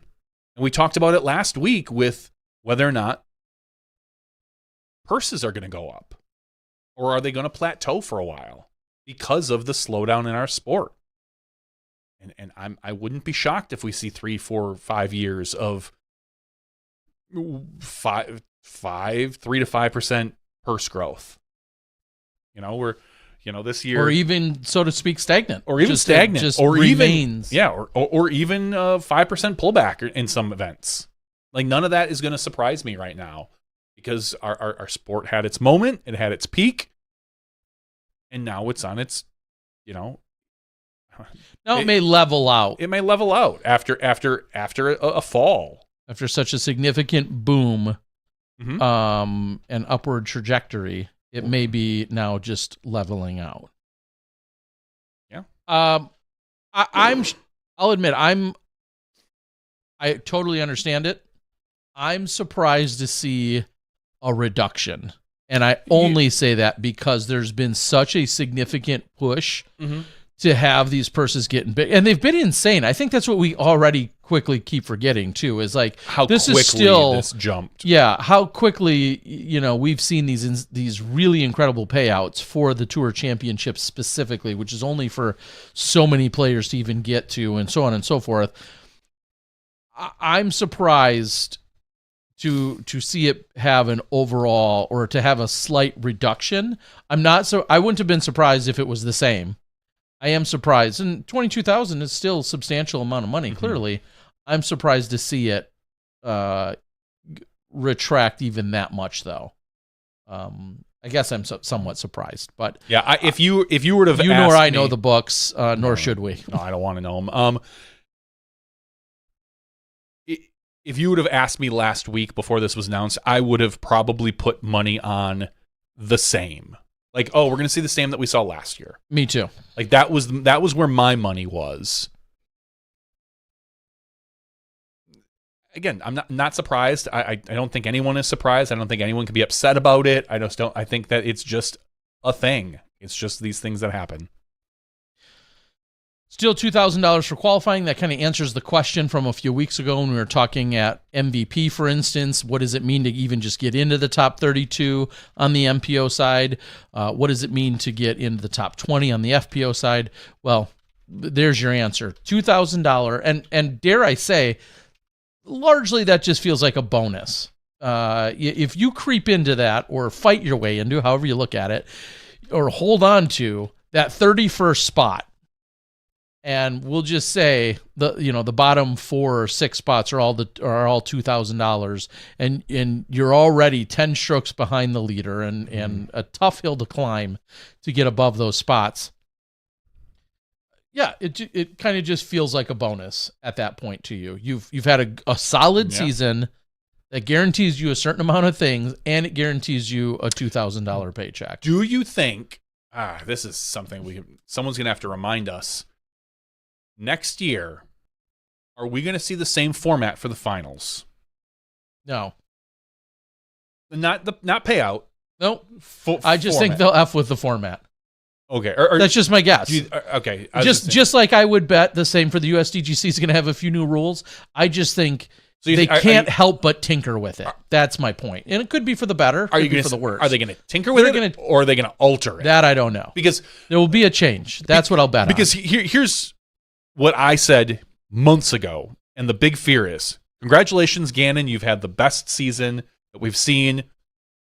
You now have a 10-stroke lead over most of the field. There are all a total of probably about 5 people in that field that will be able to catch you and keep up with you, assuming that he plays just his rating. You've probably got Kelvin, Ricky, Isaac, Gannon, and maybe Ezra. Sure. Like everybody else, they're not. You need to shoot for the 4 rounds. You need to shoot 3 strokes better than Gannon Buhr every round. You need to average that, which you haven't done all year. Which you haven't been able to do all year. So my question is, let's just say by Saturday, Gannon's got a 6, 7, 8 stroke lead over everybody. How boring is that? Will that drive down viewership? Does the Pro Tour care about that viewership on those final days? Is Gannon getting what he deserves after? I think that's maybe one of the questions that can be answered. Yes, that may drive down some interest in viewership, but is Gannon getting rewarded for the pay or rewarded for the consistency he's had all year long based on these rules? Of course, and that's what I'm saying. It's the eternal question. What are you looking for in this finale? Are you looking to reward the players who have performed best throughout the season? If so, this is a good format. It might not be the most exciting format by Saturday or Friday for all we know. If Gannon comes out and shoots a 1080 rated round and now has everybody by 3 strokes after 1 round, write it. Just write him the check. Now, granted, it's Nevin and Ricky tends to play really well, so I'm not putting any money on that right now. Or are you looking to have an exciting finale event where like, quote unquote, anyone can win? Because if so, then this is clearly a failure. Because there is a part of me that enjoyed the, I don't want to say randomness, but the excitement of the Nathan Queen win, of watching Chris Dickerson win when he went all 4 rounds when they were doing knockout by a card. Mm-hmm. Like those, I like that personally. I like that change up in format. This format is fine. It's easy. It's recognizable. I think anyone I'm going to throw a big fat offense out here. Anyone that was confused by the earlier years, you're stupid. Like, just flat out dumb. If you can't figure out how those things ran, you're not paying attention. Like, then congratulations, that event's not for you. Like, they were never hard to follow unless you flat out just tuned in for the finale out of nowhere. Like, what's going on here? What's this? This is a tour finale? Okay, well, how come he's getting eliminated? Like to me, it was never difficult. Was it more convoluted than this? Yes. But I never thought it was difficult to follow. You always knew what was going on. There was excitement to it because there was the chance of elimination. There was a chance that someone was going to get knocked out. This, to me, I'm going to wait to watch it, but it could get boring. Now, granted, Ricky could come out and shoot 8 strokes better than Gannon in the first round and have a 4-stroke lead. The way Nevin plays, it could be very give and take. And even after talking to Gannon tonight, these wooded courses aren't necessarily his forte.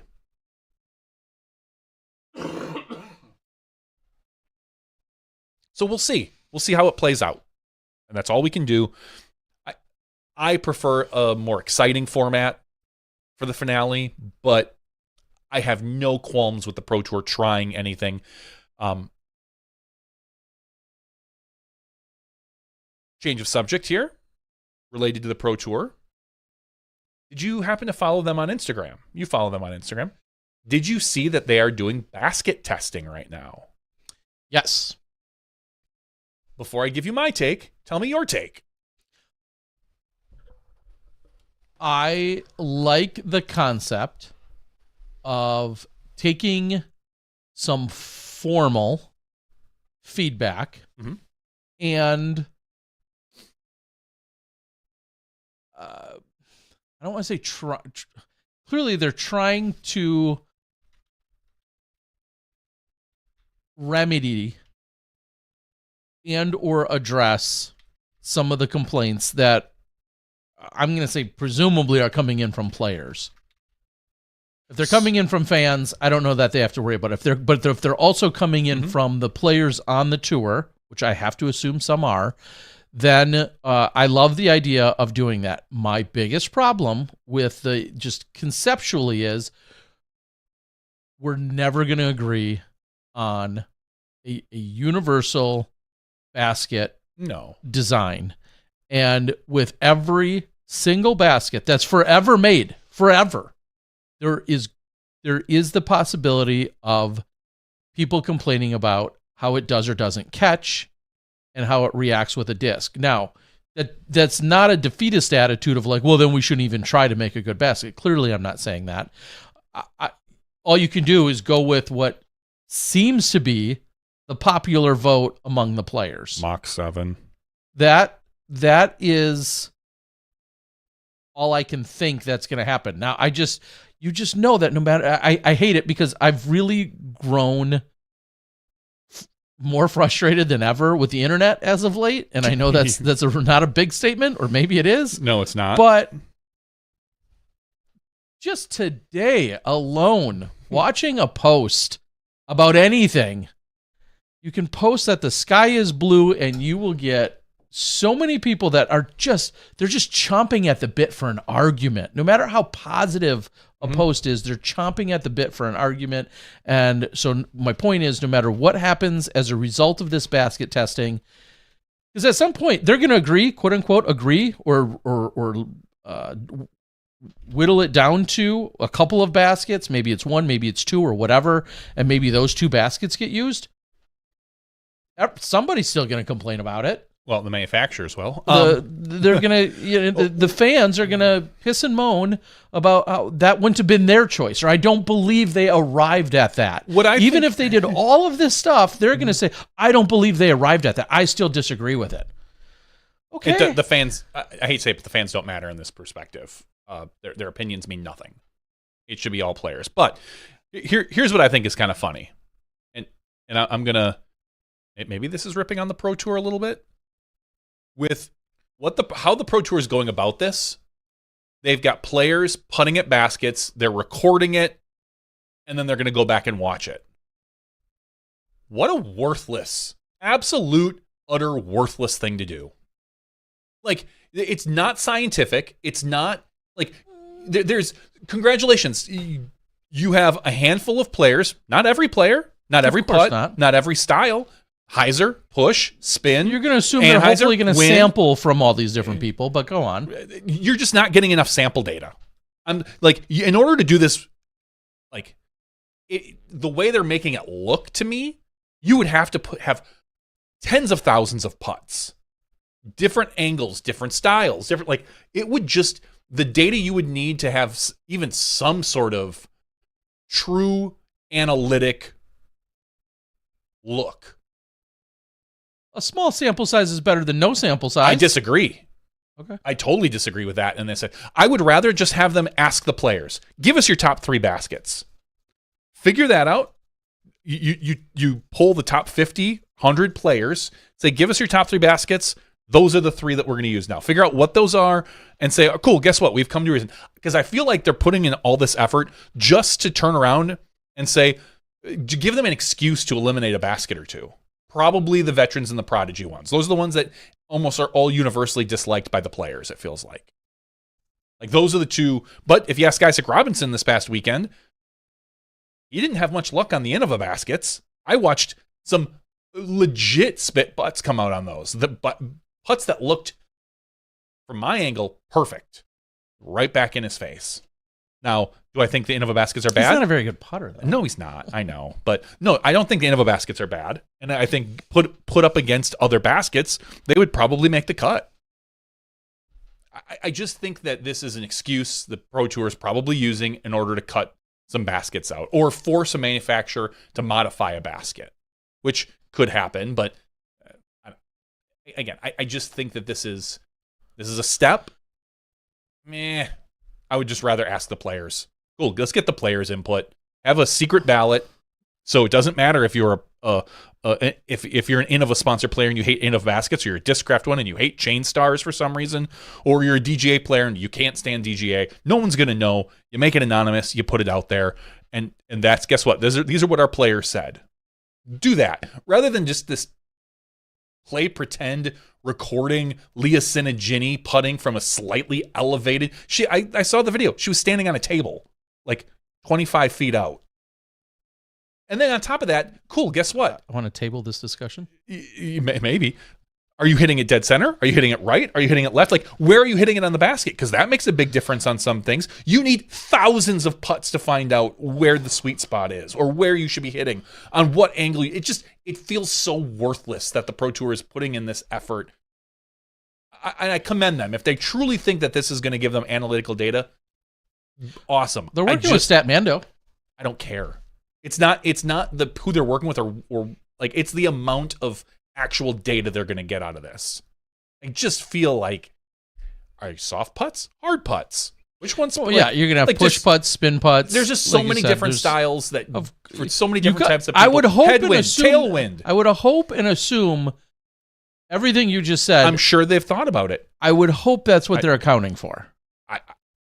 You can't do that on even if you got putts from today until through Thursday, or we'll say Wednesday.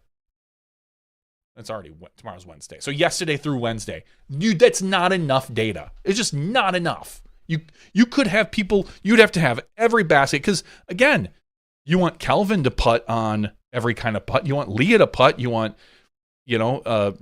Double G who has a unique putt. Like it just, I don't know. It feels worthless. It just feels worthless. But how many players do you think maybe don't care? I hope most.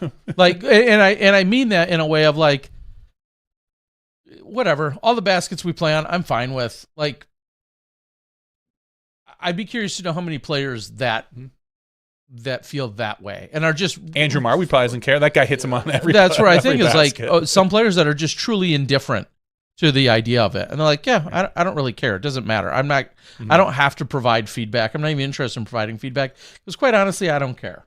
Yeah, I'd be curious to know. And on top of gathering all this data, you're assuming that every player is putting the exact same every time. No, yeah. Like, is Calvin's putt going to be the same for 50 putts that he puts on this basket?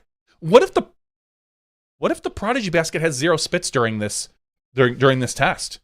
I tell you what, that won't go over well because if you ask most of the players, and of course, as we said, the internet, which doesn't matter in this aspect, those are the baskets that seem to be, or even either Prodigy or the veterans, because everyone complains about the veterans.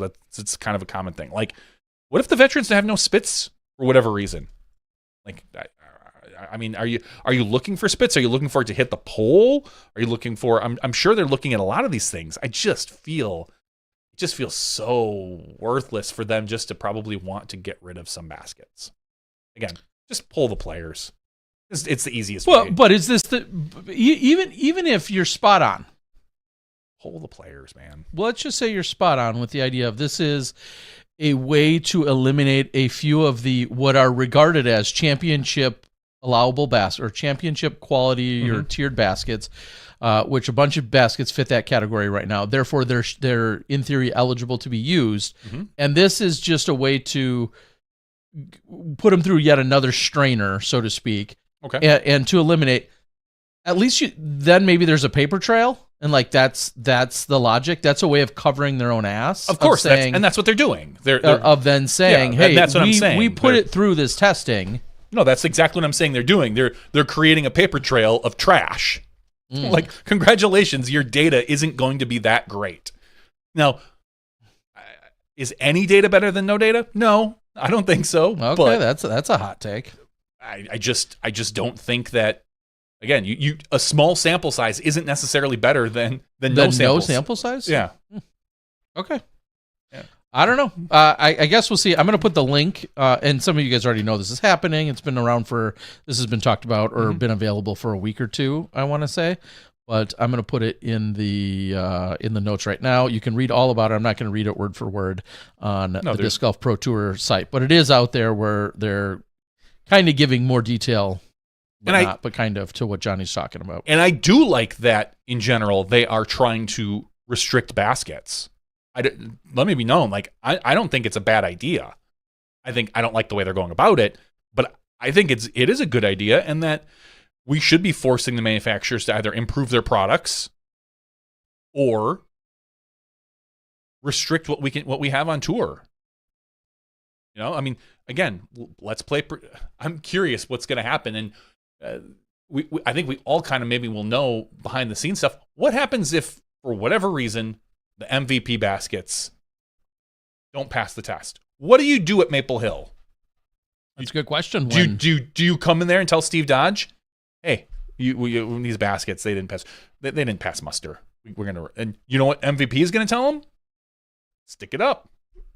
Like, I'm sorry. There's just certain things. I would love to be a fly on the wall of that back smoky room where some of these decisions are going to be made. You should fly down there. They To won't quote let me. Jeff Spring, the preliminary round of basket testing is part of a broader, continuous effort to evaluate and improve equipment standards on tour. Equipment Which we testing wanna is do. central to our continued efforts to ensure that course equipment supports athletes in delivering their best on the biggest stages as we move, blah, blah, blah. Another note, when you go ahead and click on the process to submit your basket, each manufacturer can submit up to 2 baskets for starters. And there is, interestingly enough, a $500 testing fee. Of course there is. So, which is interesting because when you submit a basket to the PDGA, just like when you submit a disc, there's a fee that is associated with doing that. So you could have a championship caliber basket that has been approved by the PDGA for every reason and has maybe even been around for 10 years. And now, in order to submit it to the Disc Golf Pro Tours testing that they're talking about, when I clicked on the little link here, it then says that there is a, as far as I understand, manufacturers who submit their baskets. There's a $500 fee for that. So it'll be interesting to see how it all shakes out. I don't know how quickly we'll see. I'm sure maybe it's listed in here talking about 2026, I think, is when they were hoping. Not official next year. testing and be provided early access to equipment performance results once the official testing is completed in early 2025. So what if, because you and I don't know much because we're not smart, No. what if this weekend is just the first weekend of 5 times that they do this? If they have 5 sessions of doing this, will that be a good enough sample size for you? I think it would be better, yeah. I think at some point you would run it. I'm just curious, how do you objectively look at that? Because they're recording it. Is someone going to go through thousands of hours of putting footage? Do you keep track of, like, in theory, you'd want someone standing there at the putt, or putter, putt 1, fine, putt 2, putt 3 looked like maybe it went in and maybe it hit the pole, but it stuck, putt 4, like that. I just logistically don't understand how anyone would realistically in our sport do this. We don't have the manpower. I was just going to say, the next post from the Disc Golf Pro Tour is looking for a summer intern or winter intern, what we're deeming a basket specialist, as in an intern watching all that footage, making these notes. I would like to see and I don't know if you'll ever get this, a white label basket that then you just brand a manufacturer. You throw a manufacturer's brand on it. Yeah, that would be ideal, but maybe there's no way, like, again, I don't see logistically that would be very difficult to do. It could happen, but it would be very, very difficult to do. And I wouldn't blame the Pro Tour for not doing it. I guess that comes to my next question. You made the joke about looking for a volunteer to a basket specialist, an intern. What about USDGC this past weekend having issues with scoring? They didn't have enough people to do the full detailed scoring. They posted, Throw Pink and USDGC both made posts about, hey, we're looking for people to help score, because they didn't have enough people that first day. And I don't know how it went the rest of the days, to be honest. Which can be said of many events, and yeah. forever will be, I think, a little bit of a challenge. Yeah. But go on, yeah. But as a grand scale, like, what does that say? They have a ton of people there. Yeah, I mean, they were offering gift cards for Throw Pink in the morning to the DGPT store to get more people there, because some people probably didn't want to show up at 8 a.m. in the morning. Mm-hmm. It's difficult. Yeah, I think forever that task is going to pose some kind of challenge. I don't know if we're ever going to get to a point where we're just over flooded with scorekeepers week in and week out. Obviously, some regions and disc golf communities are, I don't want to say better, but they're deeper than others. So, you might go to an event where there's 100 scorekeepers all just standing around ready to get assigned whatever card they're on, and they're ready to go, like an army of them. And then there's sometimes you go to an event and there's 20 And it's like, and they're fighting for a certain card maybe, or they want, they have a preference towards a certain card or a certain time frame that they can only do it in, and all those types of things. It's a very fair question, and I was surprised to see that at USDGC because they are such a well-oiled machine. They're so organized, and I'm going to throw Pink into that bucket as well. Both events so well run, so well organized. To see that post, I was shocked, honestly. Like, you get that at Idlewild, okay. Emporia, sure. Like where your volunteer pool is smaller, you might not have as many people or whatever. USDGC, my jaw hit the floor. I was like, really? Even they are having an issue with volunteerism, which surprised me. I guess the real question is, was there more of a concerted effort to coverup's not the right word, but to fill that void than there are maybe at other events? Meaning, maybe you go to an event, we'll just use Emporia as an example. You go to the Dynamic Disc Open, and there's 15 cards that aren't scored. Between the men and the women, there's a total of 15 cards that aren't scored. They put out a little call, and they make an announcement and say, hey, we'd love to get more, but it doesn't happen, and that's where it ends. Did USDGC/Throw Pink have 15 unscored scorecards or unmarked scorecards? I don't believe it was that many, but whatever the number is. Sure. Did they have 15 of them, and they just said, hey, we're going to be, I don't want to say more reactive and be a little bit more bold in putting it out there? Because that, like you said, that could be happening at every single event to some degree. I'm sure it does at some events. There's just not enough scorekeepers. And maybe USDGC/PDGA, whoever really put it out there. Was it Pro Tour too? I don't remember. I saw it from. I saw it from USDGC and from the Throw Pink social media aspect. But so they just maybe felt like this is something we're gonna more actively try to get on top of, and maybe other events are like, hey, we just simply don't have enough, and it is what it is. And I want to be clear that I have sympathy because look how recent the rain came through. So there's a good chance that maybe people who just who were going to volunteer were like, I'm not even coming now because guess what? My house got flooded. Or, of course. I want to be clear that I'm not. We're not making a value judgment on the volunteer base of that area. No, not at all. Not at all. There could be a totally valid reasoning for it. I'm just saying I was more surprised to see that with as active as and well run as those events always are. So, and you've got people at MVP paying to do it and waiting lists to get onto there. It's so funny the differences between events. Aaron, who's your tournament director over at the Chiang Mai Open, chimes in saying Pichet Pantarat, as you guys have seen on the coverage, over here in Thailand makes an exceptional consistent basket. The $500 fee would certainly be a deterrent to applying for PDGA approval.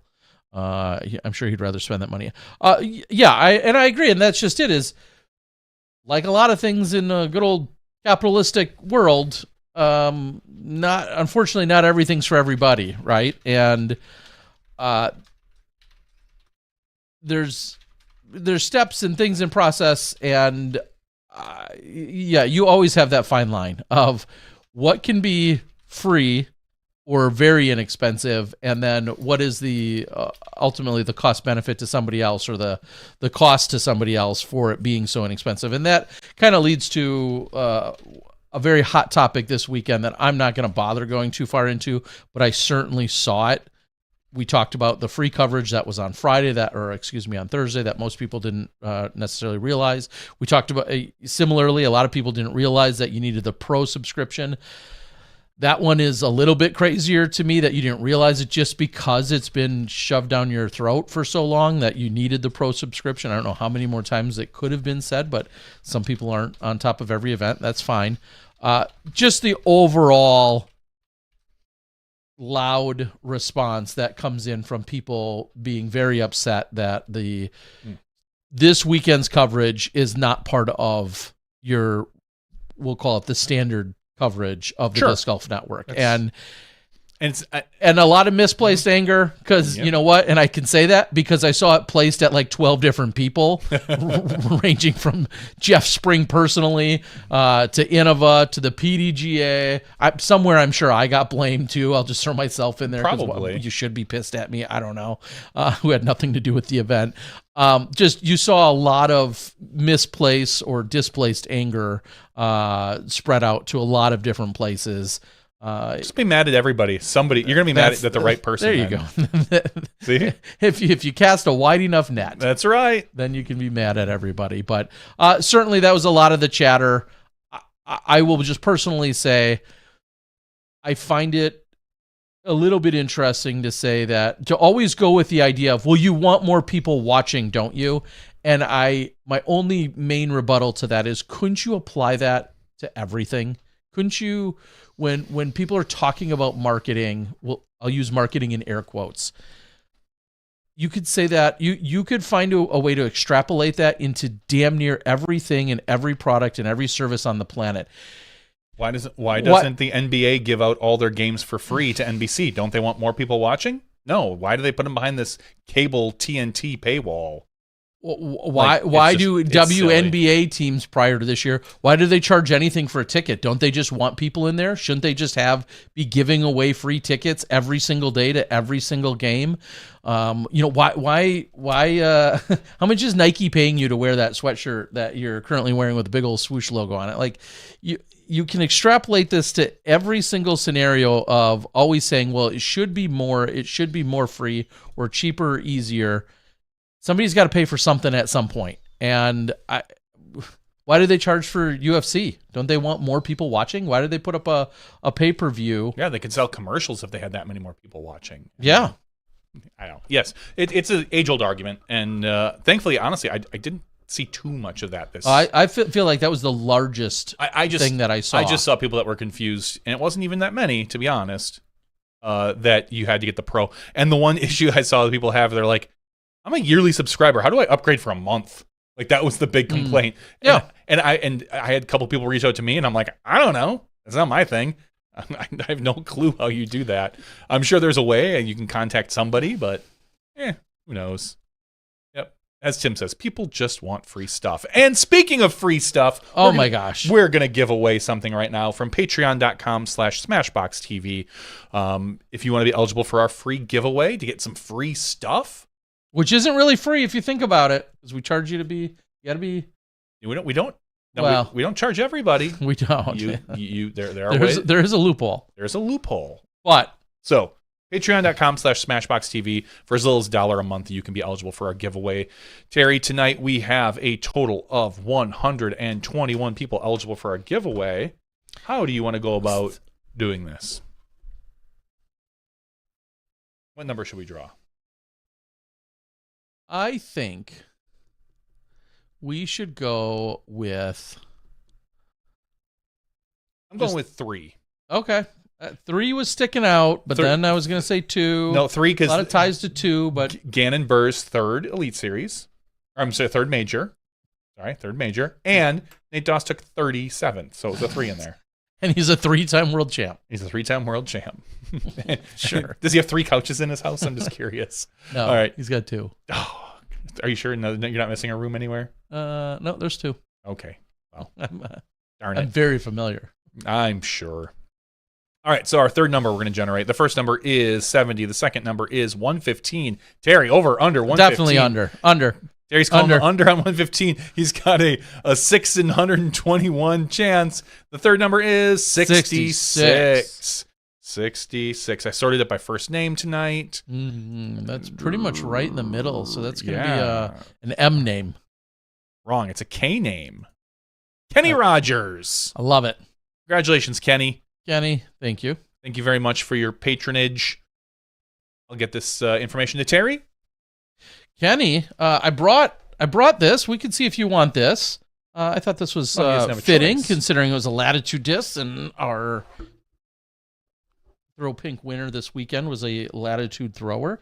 I've got a Disc Golf Guy stamped Mercy. Okay. Feels good in the hand. Does it hold any line you put it on? It does. Good for newer players and experienced players. Yeah.